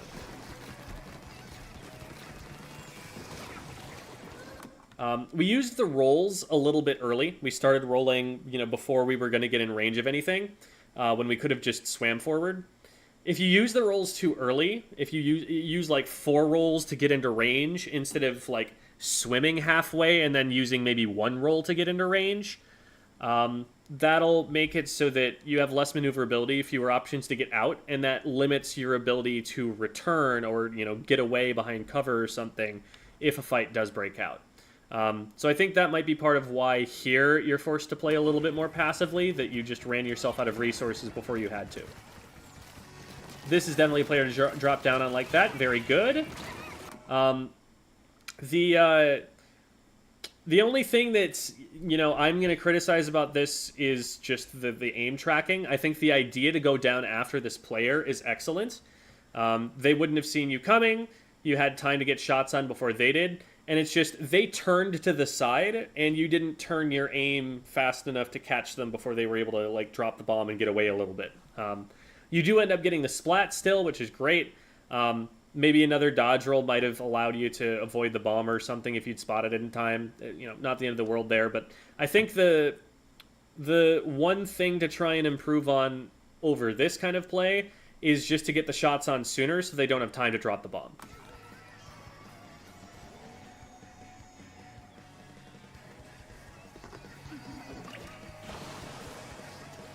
It's 1 for 1, 2 for 2. Hammer comes out with 1. We just want to paint this up thoroughly to make sure there's nobody hiding in this. There was just a booyah bomb, so we have tri-strike. So we don't know if somebody's still here. They might be waiting to see if, like, we're going to try and stop the power climb or something. So I would just do a solid, like, top-down line of paint to make sure that this is all clear. Like, what you're doing right now is not actually going to stop someone from scoring this. You're hitting the dome in front of you, which means that you're not going to hit the power clam, and they can kind of skirt around you and get to the basket before you're going to be able to do lethal damage. So if you want to pre-fire this, you want to get around the dome. And what I think would be ideal is just paint this whole circle so that you can know for sure that there's nobody here.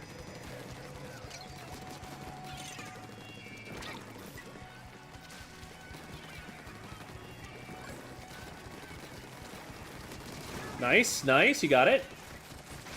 Oh, this is beautiful, this is beautiful. I would have gone further, You know they're going to run away, and if you sit behind this little block here, they can use that for cover. But if you get behind the cover, now not only have you made them run backwards, you've also flushed them out so that if they tried to go sideways to, like, flank you or something, they can't use this piece of cover to keep themselves safe. You may be able to see it. Underneath the 9, you know, just a little bit and a little bit down to the right, there's a little splash of ink right there. You see that? Yeah. There's a player there. If you wait and go like the full distance and explode this past the block that's in front of you, I think the explosion might reach them. It's probably at least gonna do indirect damage. And so you're going to threaten them more and force them to move away further and also create more space for your team that way. But I like that we do stop it in a place where it's going to be safe. You know, that's another viable idea. Just, like, use this in a way where you don't get shot for using it. I think that because of the ramp, we're probably safe anyway because it's kind of hard for them to aim down at that angle when they have to run away as far as they did. But great idea to use the reef slider there. That should get us some value. Probably didn't want to drop down there while the fight was still happening. You probably want to protect your teammates there. Because you're not hurt right now. You don't need to go down here yet. I guess... Oh, wait. We don't have a power clam. Okay. We do need to go down and get more clams is what needs to happen. Well, what happened there was I tried to chase the clam, but it fell off the map. Gotcha. Oh, that's unfortunate. Okay. It was a great fight and a great setup and everything. Like, you got a pick, you popped a continuation special, you got your team in there. Like, lots of good things happening there. We just didn't have the clams to follow up with it. And that was just a matter of, you know, not having enough time in the match and not having taken enough time prior to starting that push for us to have the resources. So, like, that kind of play where you get one and then you push further in and let your team push further in, like, that's really good, like, aggressive Splatoon gameplay, where you're getting an advantage and then pushing that advantage before the enemy team can run away from you. That's really good stuff. There were some times in the game where you did that, and then there were other times where you kind of sat back and like waited under your basket, or waited back behind the baskets, or painted up base or something. And as the Tetras, that's just not your MO. That's kind of not what you're trying to do. If anything, I want your score and Atkinstar's scores, your like KAs and like special counts and stuff, to be swapped.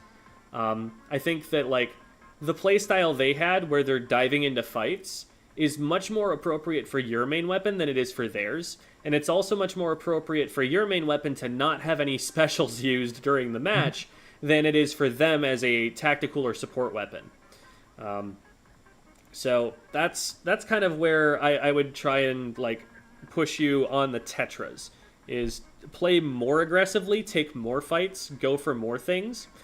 It's going to be hard to play that fast because a lot of the time, especially early on, you're just going to run in and die because you're not taking as long to consider as you are now. What you need to kind of find the balance between is, when am I just running in and feeding, and when am I running in having knowledge of where an opponent is and pushing them backward, and being effective at actually challenging the enemy team.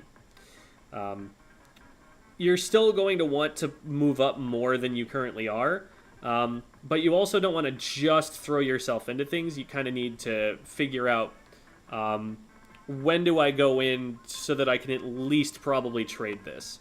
And the more time goes on, the better of a sense you'll get. But that requires you practicing, and by practicing I mean throwing yourself into more fights than you're throwing yourself into. Okay. Yeah, I definitely think that like I don't know. As I've been trying to learn the game, I've learned that the Tetras are supposed to be like an extremely aggressive weapon. But I thought I was overcompensating, so I ended up undercompensating, if that makes sense. Okay, makes sense. The big thing that really determines whether you should play aggressively or passively, because when you tell someone to play aggressively, they're going to feed. When you tell someone to play more passively, they're going to have zero impact on the game. Like, you can't just tell someone to do that. It's all based on the game state. It's all based on, do you have an advantage? If so, play aggressively. Are you at disadvantage? If so, play more passively than usual. And the Tetras break that a little bit. There are definitely some times where you can be at disadvantage and actually benefit from distracting the enemy team with a fight with you.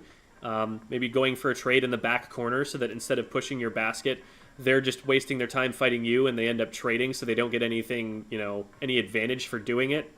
Like, that sort of thing can definitely be worth it. And those are fights that you want to figure out how to take. Like, whenever there is a random unimportant corner of a map, and you can draw the enemy team into that random unimportant corner, that's definitely worth something to you, and there are situations you want to be ready to go for that. But on the whole, it's more like, when you have an advantage, either because you've created one positionally and you know that your opponent isn't looking at you and you can go for them, or because you have a numbers advantage or more specials or something like that, you want to get in there and start a fight. You want to get in there and make something happen.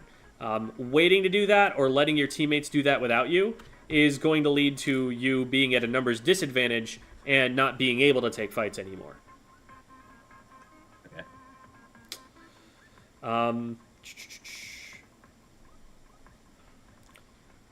And then, one other thing that you can do to maybe make it a little bit safer to push in is to throw autobombs so that, you can throw them into an area of enemy ink, and if they start walking towards someone, now you know that there's someone sharking there that you didn't know before. So that can be really helpful.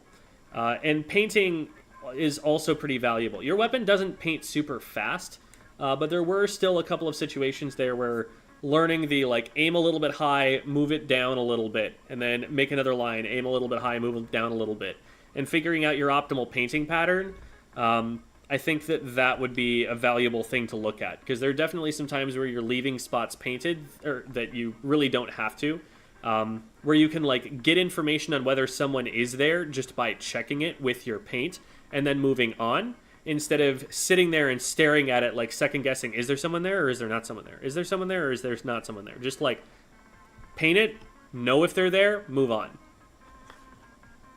Okay. Do you have any questions for me? Not really. All right. Yeah, thanks. Yeah, no problem. I mean, thank Agent 4, who was the player that sponsored all of these. Just approached me and was like, hey, I want to buy some extra lessons that people can sign up for.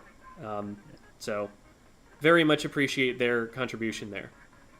Yeah, thanks, Agent 4. I would definitely pass it on if I could, but I'm a broke college student, so... Yeah, no worries, no worries.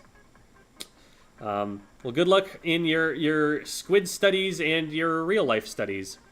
Thank you. We're gonna jump on to Pika's VOD now.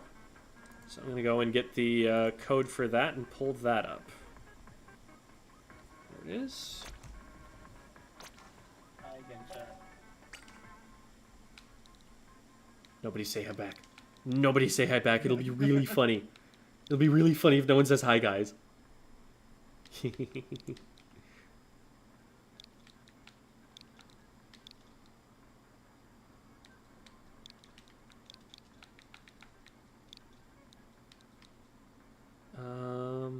And sauce. Oop.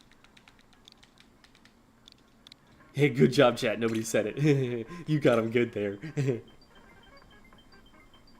Bunny Hugger says, hi, Jim. I don't know if you just got here or if you were saying that in response to what you heard, but great timing either way. And there that goes.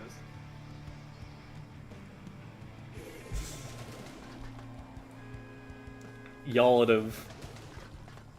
Very nice, very nice. So is this a scrim? Yeah, it's a scrim between my team and my university's team. Your team and your university's team, okay.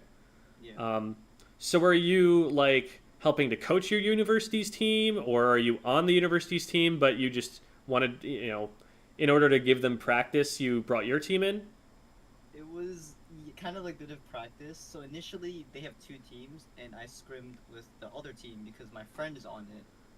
And then we decided to scrim with this team because we want to see like how we stack up against these guys. Okay.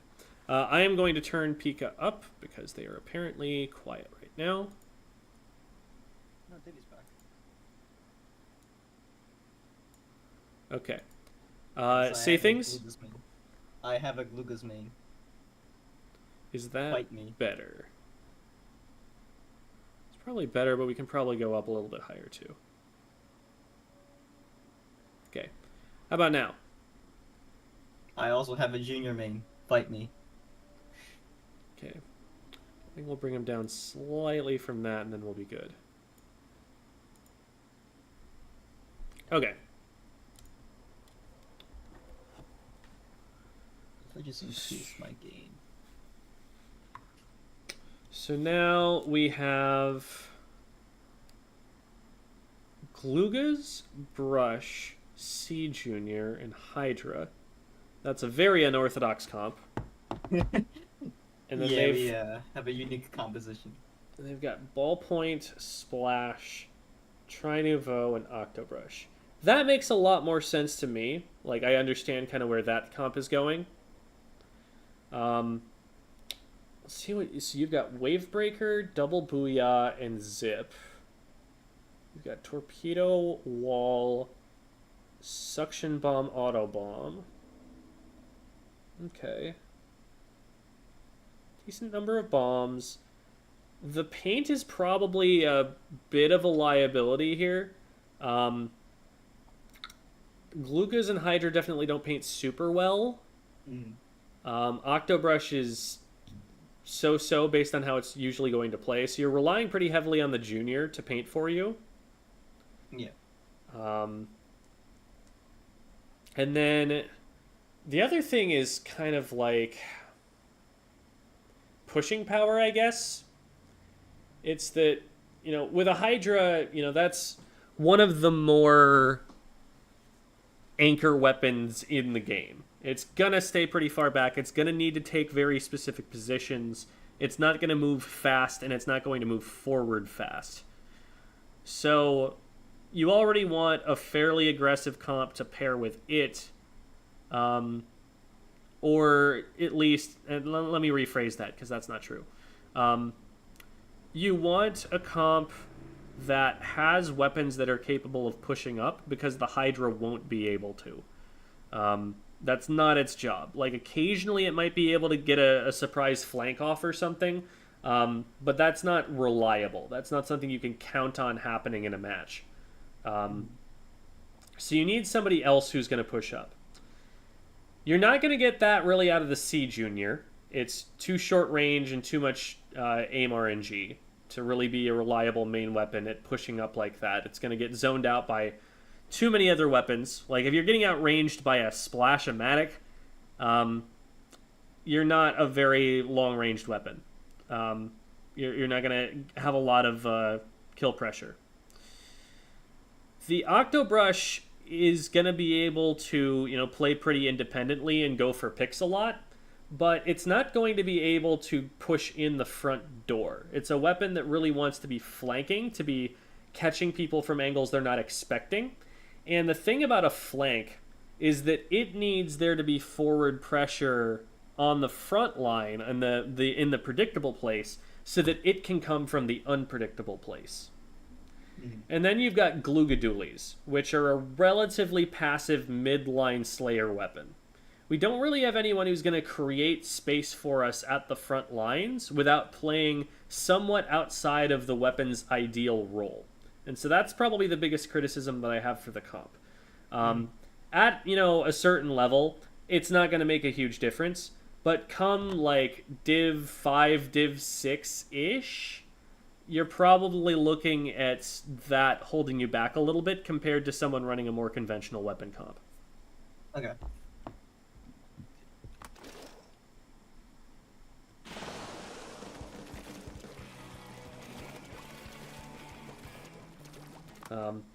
How you resolve that is heavily dependent on what weapons your team can play, and what they're willing to flex to, and what their play styles are as people.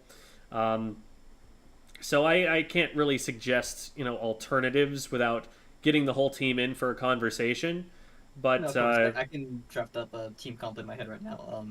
My Google players can play Tetras, and Octobrush is actually using Octobrush as a test environment. He normally would play V-Dualies.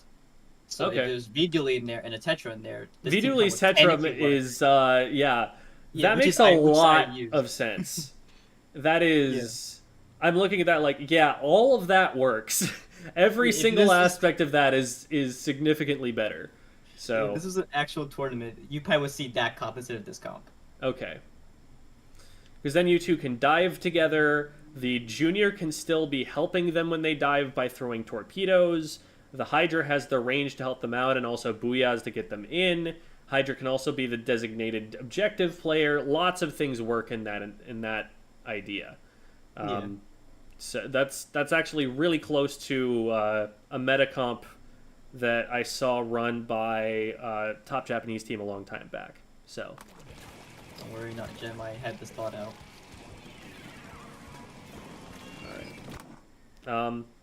I forgot to ask, is this more of an individual review or more of a team review? Okay. Yeah, I did say that in the Discord. Right. Okay. So let's get this view up and look at the rollout.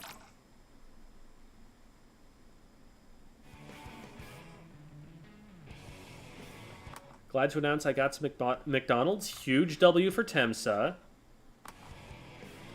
Okay. The rollout plan here is not what I would have expected. We've got the Junior going out to the right, which is typically the safer option by themselves.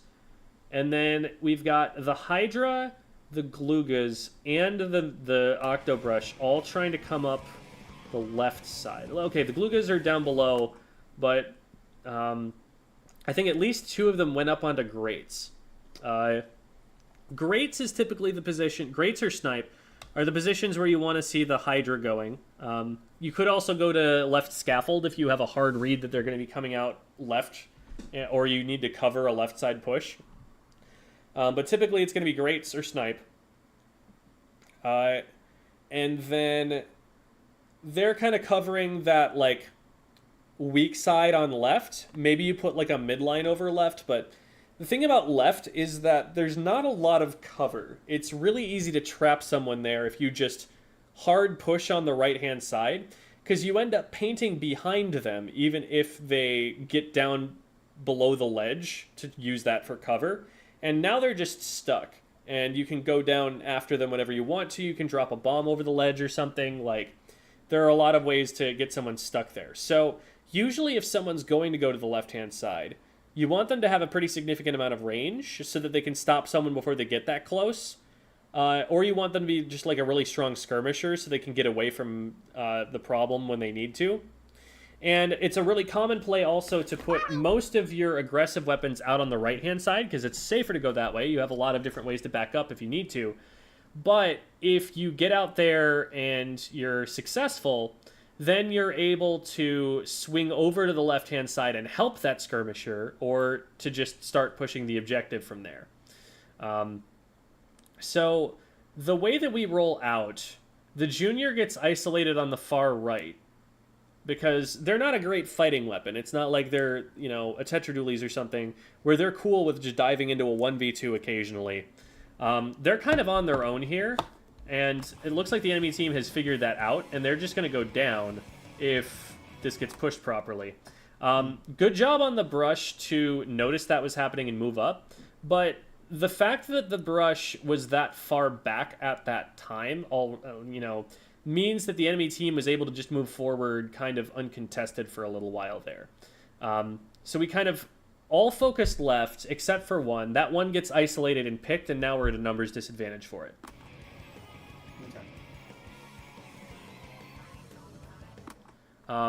So the way to do this is literally like as a team before the match starts, but even if you practice together regularly, it's a really good idea to have these kinds of plans even further in advance. Just sit down one day, pull up sendu.inc/plans and talk about it. You want to figure out where is everybody rolling out to and have a plan so that we're isolating the enemy team. You know, we're doing something proactive rather than getting isolated ourselves. So what we want to do is, get, all of the little weapon icons like that. And Gluga's the other one. And be like, okay, I'm going here. So we don't want 3 people to be on top of me here. Where's everybody else going to go, knowing that I, the most position-dependent weapon on our team, want to go here? Go, okay, well, if you're going to go there, I'll go here, and then you can cover me. And then be like, okay, left side, that's about all we ever want to put over on the left side. That's the most people we want over there. So the rest of you two roll out on the right. If we need help on the left, we can, call for that and rotate across like this. If we don't need help there, then maybe the Glugas can pinch in over here or something like that. At some point, we're going to get a booyah, and maybe we use that to push somewhere, That's kind of the general game plan, and from there we can adapt. But we want to at least get to this kind of an idea before the go appears on screen. Because at that point, there's going to be new information we want to be taking in and adapting to. We want to have all of this thinking done before that happens, so we don't have to spend extra time thinking about it on the way out. So typically, if we don't have if we haven't been a steady team for a long time and have actually gone through all of these maps and had plans for all of them, we probably want to just be talking about this during the time where we're picking weapons. We want to get our weapons picked, and then as soon as our weapons are picked, during any of the time between when we've got all of that figured out and when the game starts, that's when we want to be talking about where we're going to roll out to. So Hydra should probably be the one to start that, and then we figure out where everybody else is going from there. Okay.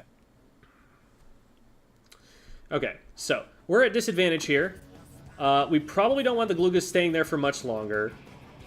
Okay, they do win the fight, so that works out. I'm not a huge fan of that particular fight, though, because what should have happened is when the splash went in, they should have been calling that and had the Octobrush go with them, and the Octobrush should have gotten the Glugas and traded them back, worst case scenario, after their teammate went down. And so this should only be a 1-for-1. Like, this only works because the enemy team is going in one at a time against the Glugas. Yeah. So now it's 3v2, and we've gotten control of the right-hand side, so this is the perfect time to get on the tower, and I do not like that we're not getting on the tower. This is a time where either Pika should be moving up and taking tower, or the junior should be hopping on and waiting for Pika to get to it so that they can push up in front of the tower when Pika trades up. Because we're at an advantage. Like, if we just take a 3v2 fight, we're more likely to win that than they are.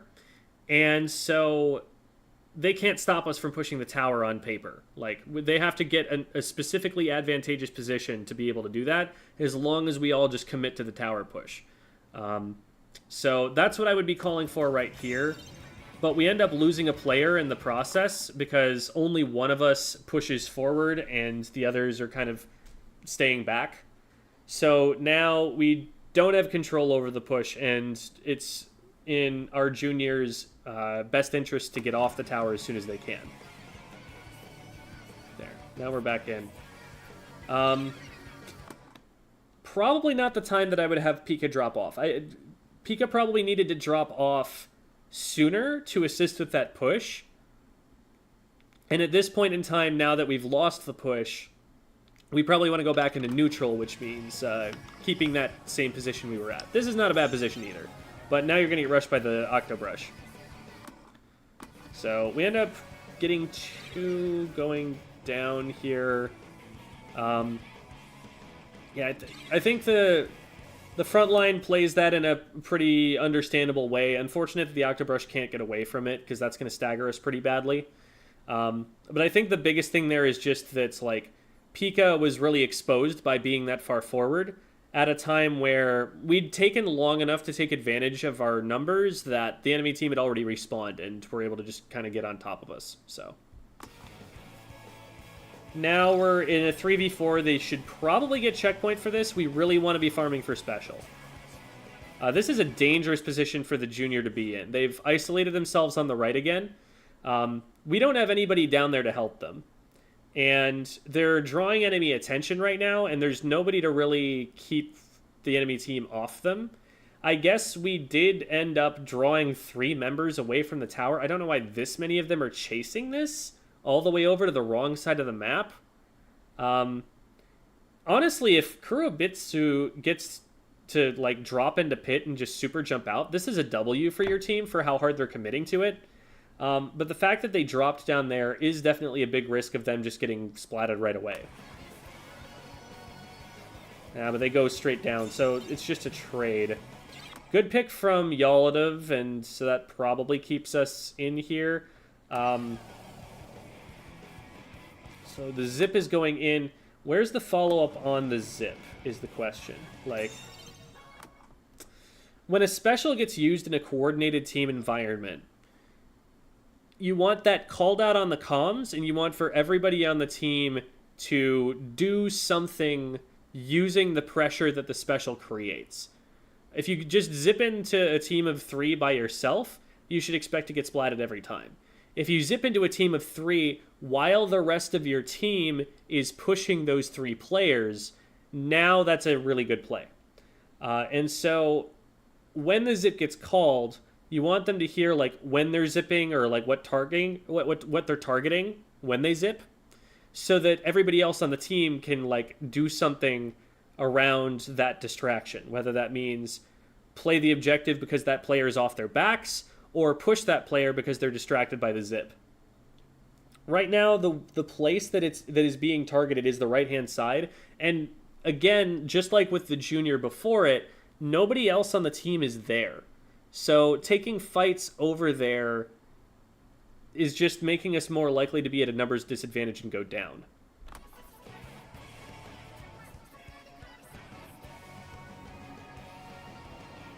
Okay, so we get a pick on the left using that Booyah Bomb. Octobrush gets isolated on the right and goes down, and I think, again, this is an issue of the team comp in that we don't really have weapons that are super strong at pushing up in front of the rest of the team. The Octobrush, again, wants somebody else to be looking, wants the enemy team to be looking at someone else on their team in order to get stuff done.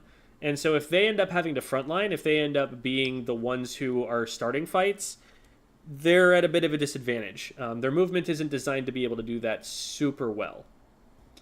I got asked in chat, does Sendu have copies of the callouts anywhere? I wanted to find the callouts so I know what to be calling out for my team. I don't know them. I actually created the Splatoon 3 callouts. The Splatoon 2 ones were made by FLC and I think Hitzel. But I made the Splatoon 3 ones, and this is the link to them. So, there's that for you. Going back to it.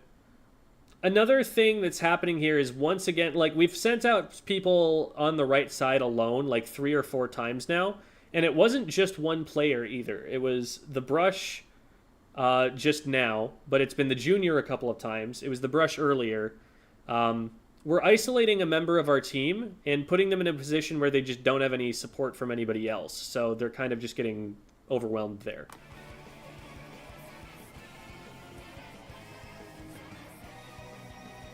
So, end up in a 1-for-1 trade. This might be a good fight for us. Booyah comes out here. That player's stuck. They were able to get away. Mm-hmm. I just remember this part because I watched this myself, and I know I called this out. This part particularly annoyed me. I called out a Booyah and I tossed it on the crab right there, but no one got the crab. And that kind of particularly ticked me off a little bit.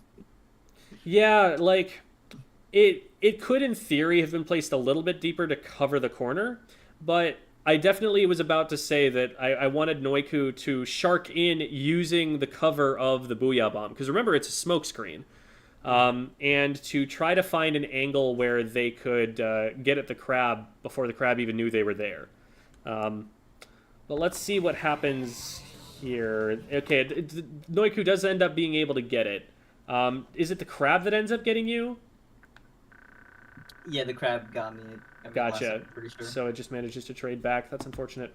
But we do have control of the right-hand side, which is where we want to push the tower. So we could start a push and jump people in and hope we're able to hold on for long enough. And welcome back, Devi, and to Devi's Food. And we trade there. Yeah, at this point we don't really have much of a claim to the tower. Yeah, if anyone was going to grab it, it should have been Yolodov earlier than now, because they could have pulled the tower over to the right-hand side and then gotten off the tower and just stalled until the teammates got there.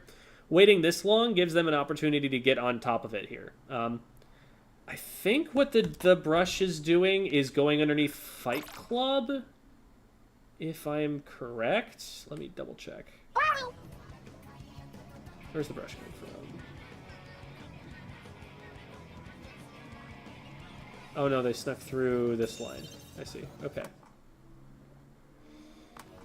Yeah, good shark on their part, but at this point in the game, like being that far in after the fight, we should probably be more careful about trying to grab the objective.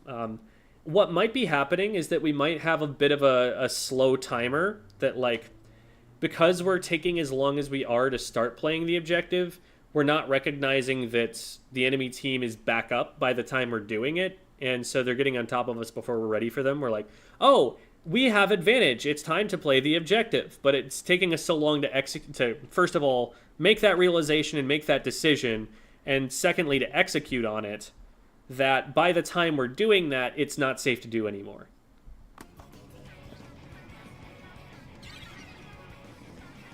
So, we went down one by one there. They were just pushing up a little bit faster.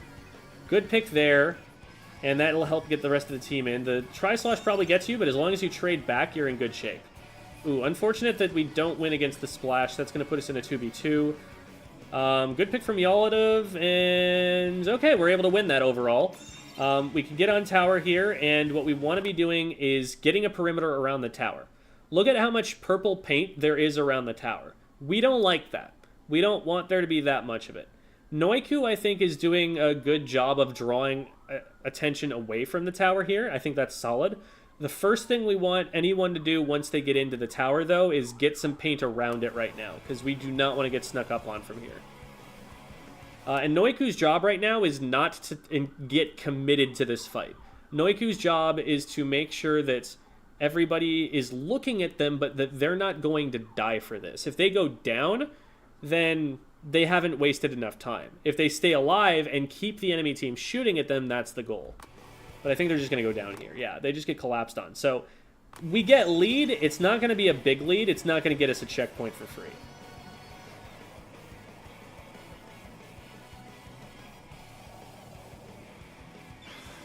We did a good job of being able to stay alive on it and stalling long enough for everyone else to get back in. I kind of wanted to see the enemy team pushing that a little bit more aggressively. They had a ballpoint at one angle and frontliners on the other.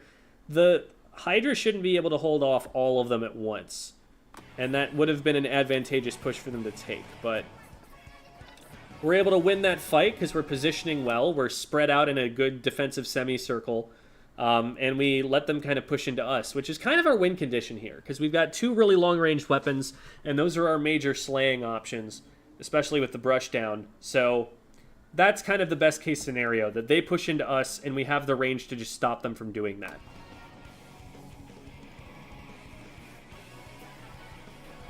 At this point, we're 2 down and we need to be getting out of there. Kurobitsu's dead to rights. Yep. And you don't want to be anywhere near here at this point. Ooh, you actually get away with that. Okay. That was probably a push that they could have gotten you for, but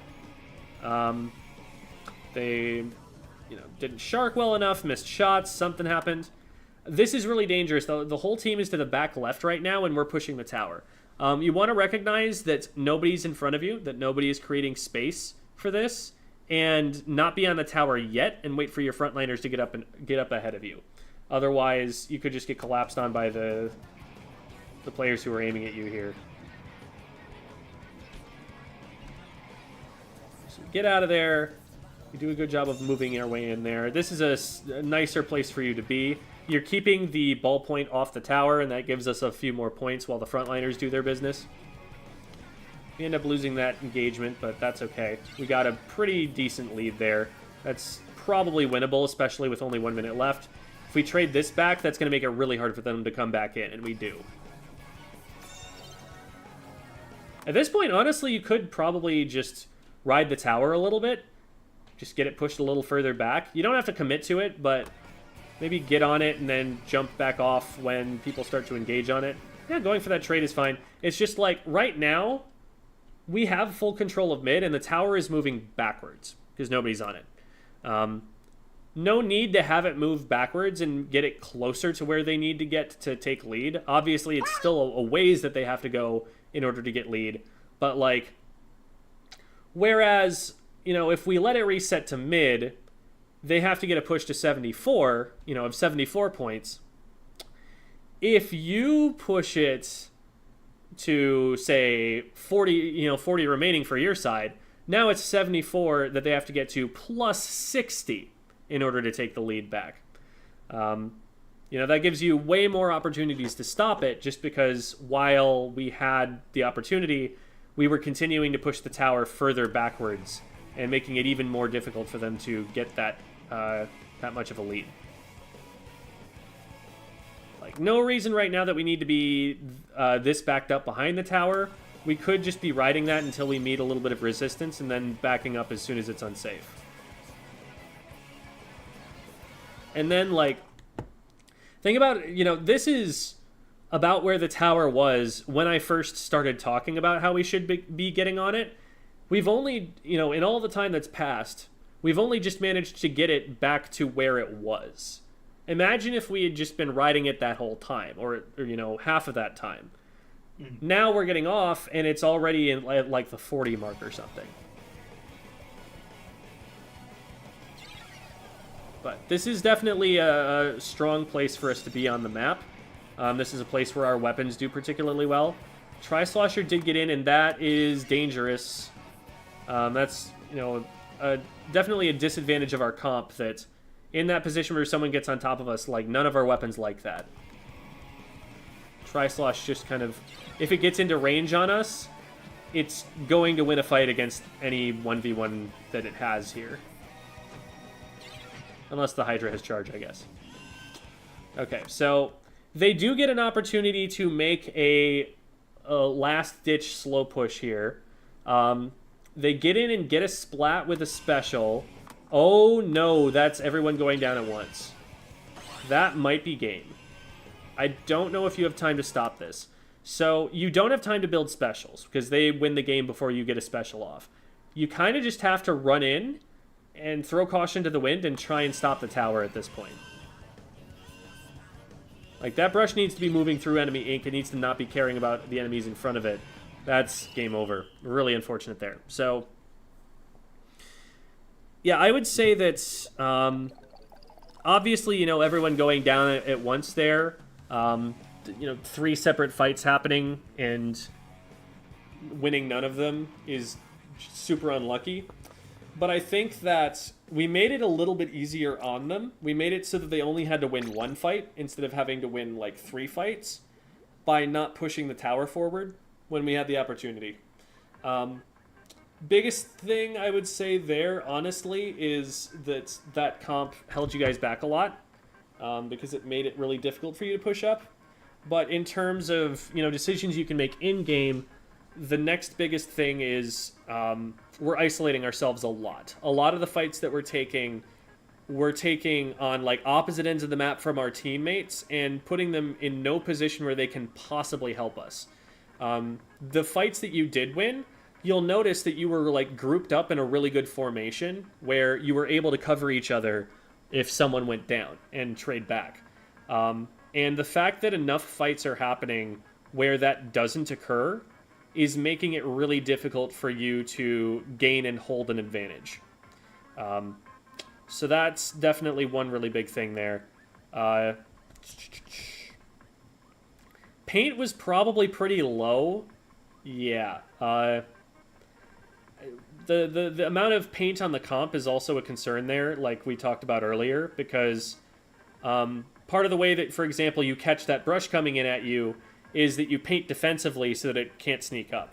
That you don't leave little lines for it to sneak through, like we saw it doing in mid, for example. If we bring more weapons that are clearing that sort of paint, then that happens a lot less often. And the Tri-Slosher and the brush they're having a much harder time getting in that way. Do you have any questions for me? I don't think so. I have a whole page of notes. There you go. I will be back soon, though, maybe. Because I do have plans to take these, do a little thinking, I guess, and then I'll participate in LSL, I think. Awesome. LSL is coming up. So maybe expect the VOD from me. All right. Sounds good. Well, good luck at LSL, and thank you for coming on the show. Yeah, thanks for reviewing, Jen. Appreciate it. Mm-hmm. All right. Well, that will do it for our VOD reviews today, everybody. So I'm going to stop streaming, and I'll hang up on the call. Thank you again to Pika and Temsa. What time we got here? We can probably do half hour or something of maybe some Q&A or something. I'm going to take a quick look at chat and... any recommendations for coordinating your positioning to win better fights? I know it's their VOD review, but felt relevant. I have... Thank you for asking that. Because one of my videos that I refer to and, recommend that people watch more than just about any other video is also a video that almost nobody actually watches on my channel. It was one of the videos that performed the worst relative to when it was released, despite being, I think, one of my most informative ones. And so I'm going to go and grab that video right now, and I'm going to post the link to it in the chat in the hopes that more people actually watch it. Because this is, I think, the best video that I have ever made on how to coordinate with a team.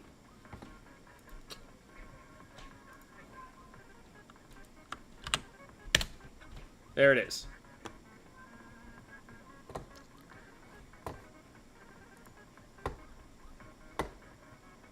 So, that is my guide to getting your team coordinated, to avoiding people making solo plays, to how to make call-outs, all of those things all bound up into one. If you are on a coordinated team, my advice for you is in that video.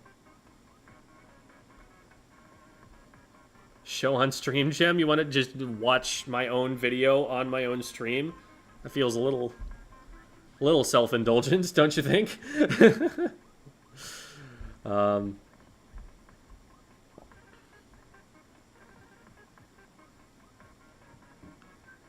Literally just took my first round of HRT. Literally as soon as my review was over, my mom came back from work with the girl pills. Well, congrats on being able to start that. And I hope that that goes well, that you feel better for it, and that people give you the absolute minimum amount of crap. Because this world has not been kind recently to trans people. So, I hope that that is everything you hope it is and more. Is that a Clam Blitz video? It is not a Clam Blitz video. This one is about shot calling in general, about coordination. Is there a list of callouts somewhere for those who don't know them? I posted that link in chat earlier in a response to you talking about it, but I will post the link again. Here are the callouts.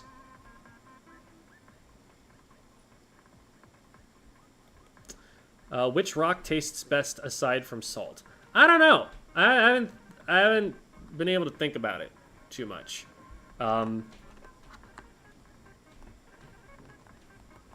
Rock candy. There we go. Nailed it.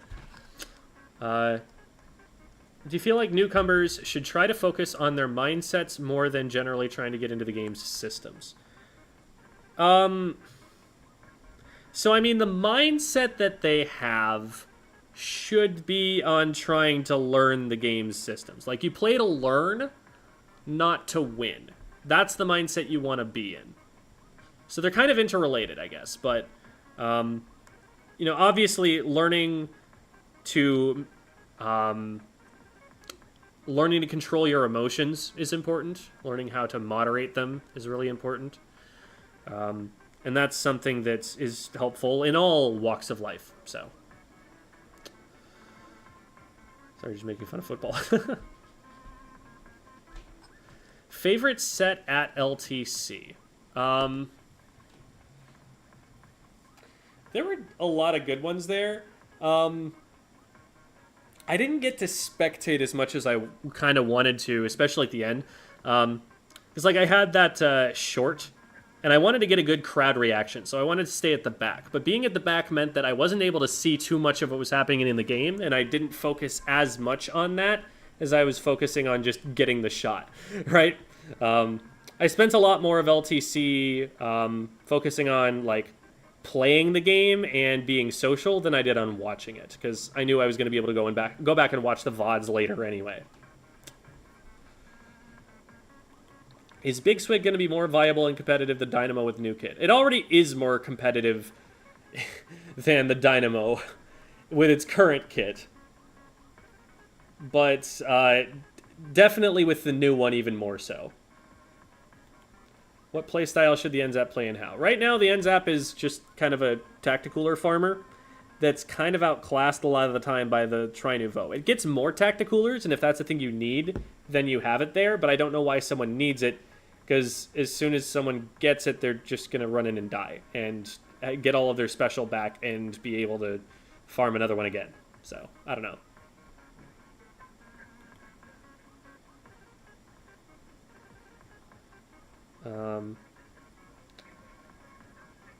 How do midline Slayer weapons work? Like, they push the team up, but not too far. So, midline Slayers capitalize on their teammates skirmishing. They provide what FLC might call crossfire support.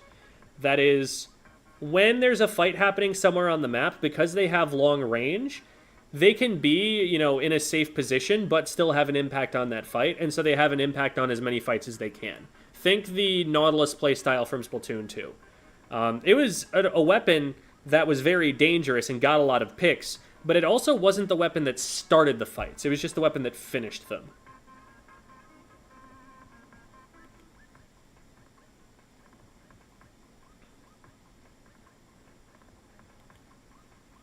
Oh yeah, Last Resort versus Essence was actually incredibly hype. I remember seeing at least some of that. Because that was the one that Last Resort got upset on. And everyone was really excited to see the upset. Will not tolerate this Dynamo slander. Dynamo is, like, usable in a few situations, but its kit is just terribly mismatched. It really needs a new kit, and it needed it, like, 2 patches ago. Dumb question, is the Splatana Stamper a Slayer or a Skirmisher? His role's kind of weird like that. Slayer and Skirmisher are not terms that you apply to just one weapon. Like, when you look at a weapon, you don't just say, that is a Slayer, that is a Skirmisher, and mean it 100%. You mean it, like, 40%. Like, there are weapons that are really good at skirmishing, where when you roll out into neutral, you specifically want to roll out into a position where you can skirmish, because that's the role that your weapon plays best. That is a situation where, like, you would consider that weapon to be a skirmisher, but when a fight breaks out, you do whatever your team needs you to do to help win that fight. So your supports may slay, your anchors may skirmish, right? These weapons that are not built to be doing that thing, if that's what wins you the fight, then you do that thing. So, it's really scary to try and say, oh, this weapon's a so-and-so, because people will get the wrong idea and not recognize that these are not roles that your weapon fills every time. This is not like a MOBA where this player is a support, this player is the AD carry, that it can't do other things because it's not made to do that. But once we recognize that they're priorities, Stamper is kind of both. It runs QR, and it goes for picks, and it can get picks pretty easily because of its range. But it's also kind of going to, like, stall people out and zone and stuff. So it kind of does a little bit of each.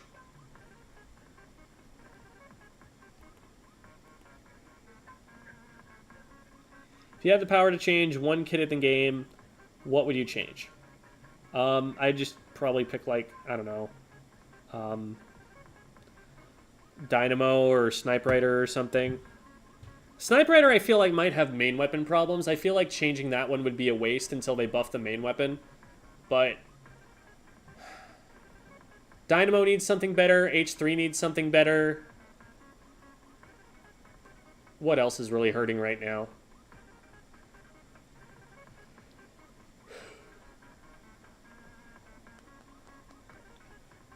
Actually, no, I've got a better answer. I would change the Tenditech Splatter Shots special to Inkjet. That's what I would do.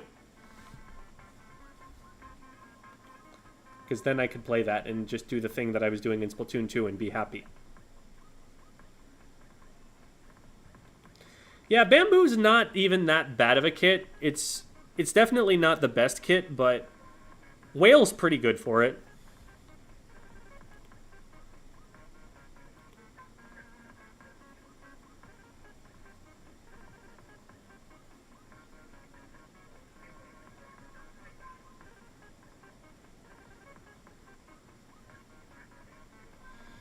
Oh man, I'm sorry about the soda meme becoming a tick.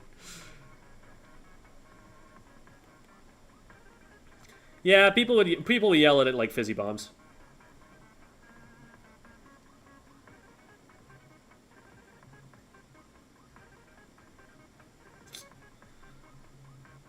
Cherry limeade hard kombucha.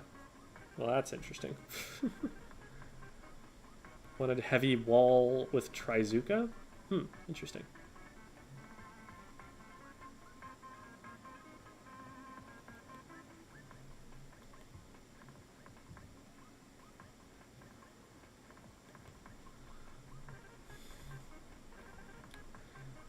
Controversial Splatoon opinion is that Dynamo should be given the ability to kill without ink again.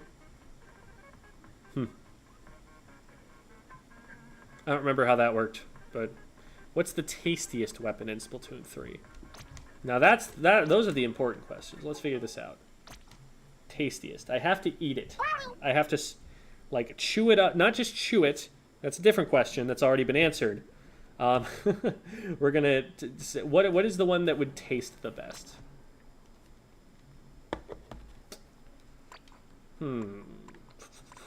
This one has a spongy bit on it.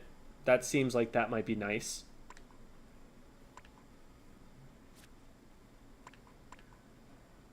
This would probably actually be made by all organic pieces, so it might not kill me if I eat it. Oh wait, the big swig. I mean, it's the soda would be good to drink, but I feel like everything else around it would be pretty hazardous to try and eat. A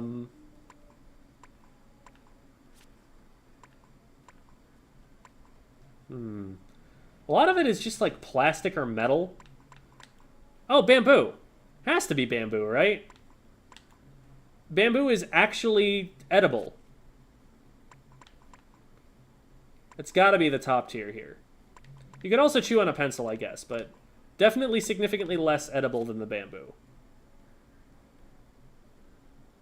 Yeah, it's got to be bamboo.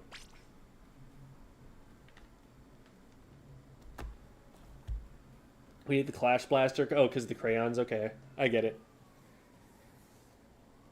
But, like, people actually cook certain kinds of bamboo into their food. Like, that's just a thing. And pandas. Pandas eat bamboo. Pandas do not eat plastic. At least not intentionally. Microplastics are a scourge upon the earth, but... glue guns? I mean, I guess if you want to eat molten glue, sure, go ahead. No, I can't even say go ahead in good conscience. That I would be stopping you from doing that. That's a bad idea.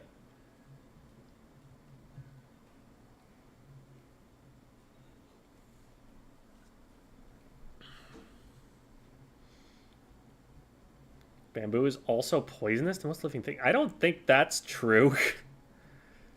Not to people and not to pandas. I know those two for sure. The reflex, since it's a Go-Gurt thing. I feel like that would be counting on the contents of the weapon and not the weapon itself, right? Because all of the ink is going to taste the same.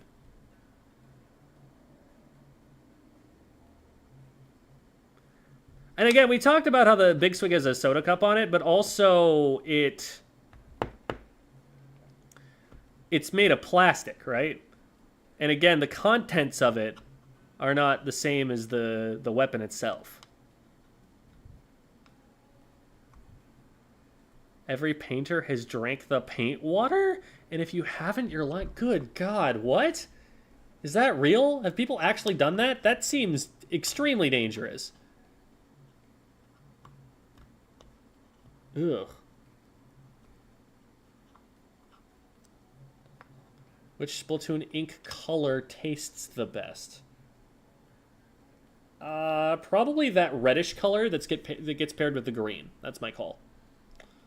Which weapon could win a political debate? Well, I mean, all you need to do to win the political debate is to aim the weapon at the person, and whichever one's deadliest, then,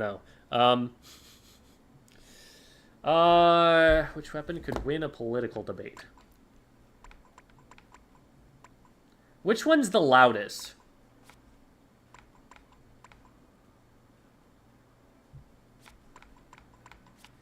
Maybe like the E-liter.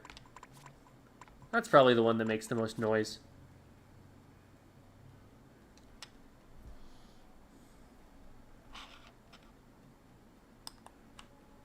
Hydra is also a good one. Gas-powered. NRA loves it.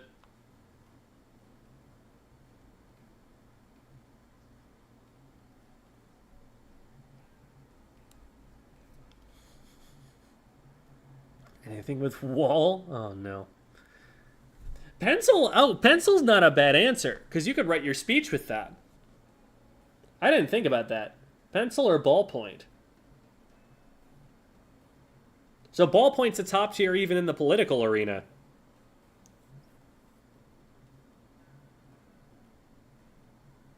And the ballpoint doesn't shut up, right? It doesn't have to reload. It'll just filibuster your team.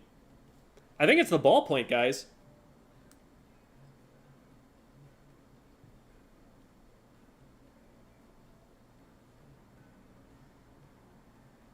Write your speech with anything with ink. Okay, yeah, I'll go write my speech with a paint roller. Great plan.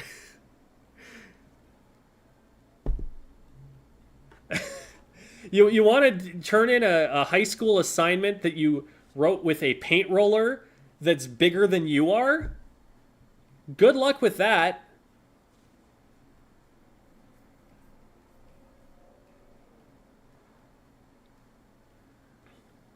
What weapons would political figures use? I don't even know.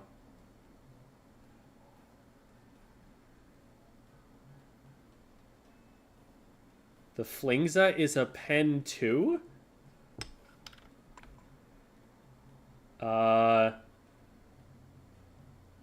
Is it now? A pen. Not seeing it.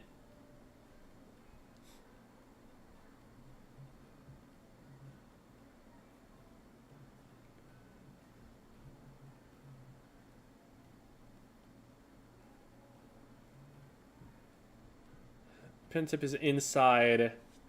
Okay, let's grab this.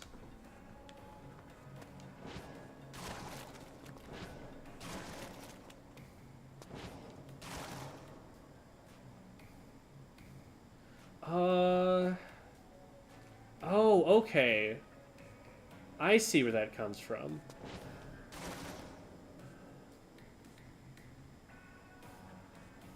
Huh. Never noticed that. TIL, fountain pen. With a paint roller attached. I would still much rather write with something a little bit lighter than this.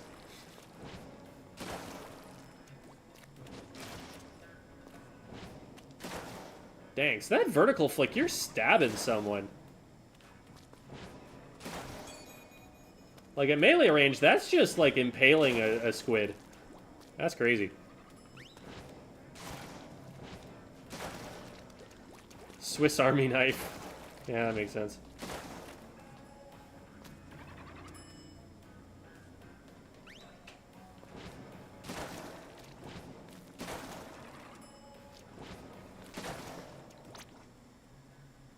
The nib is a bayonet.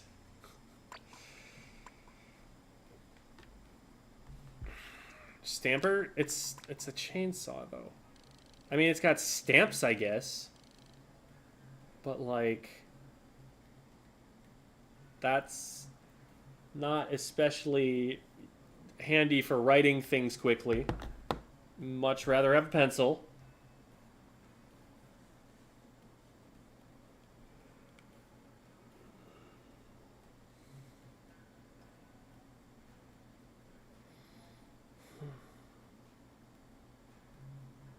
Alright.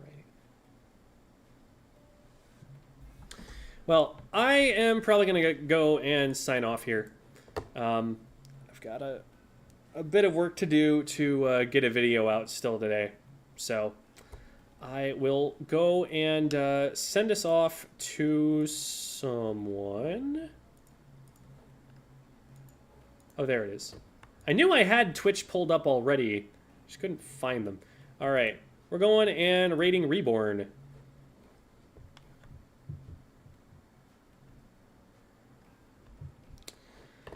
Thank you everybody for watching. Here are links to other stuff that gets done by me. By me, Gem Squid School. Mr. Squid School, sir. There is me. It's in those links. They're right there. We're ready to raid, so we're gonna go raid. Bye everybody, we're raiding Reborn. Bye. Say hi, say school's out to Reborn. Bye everybody, bye.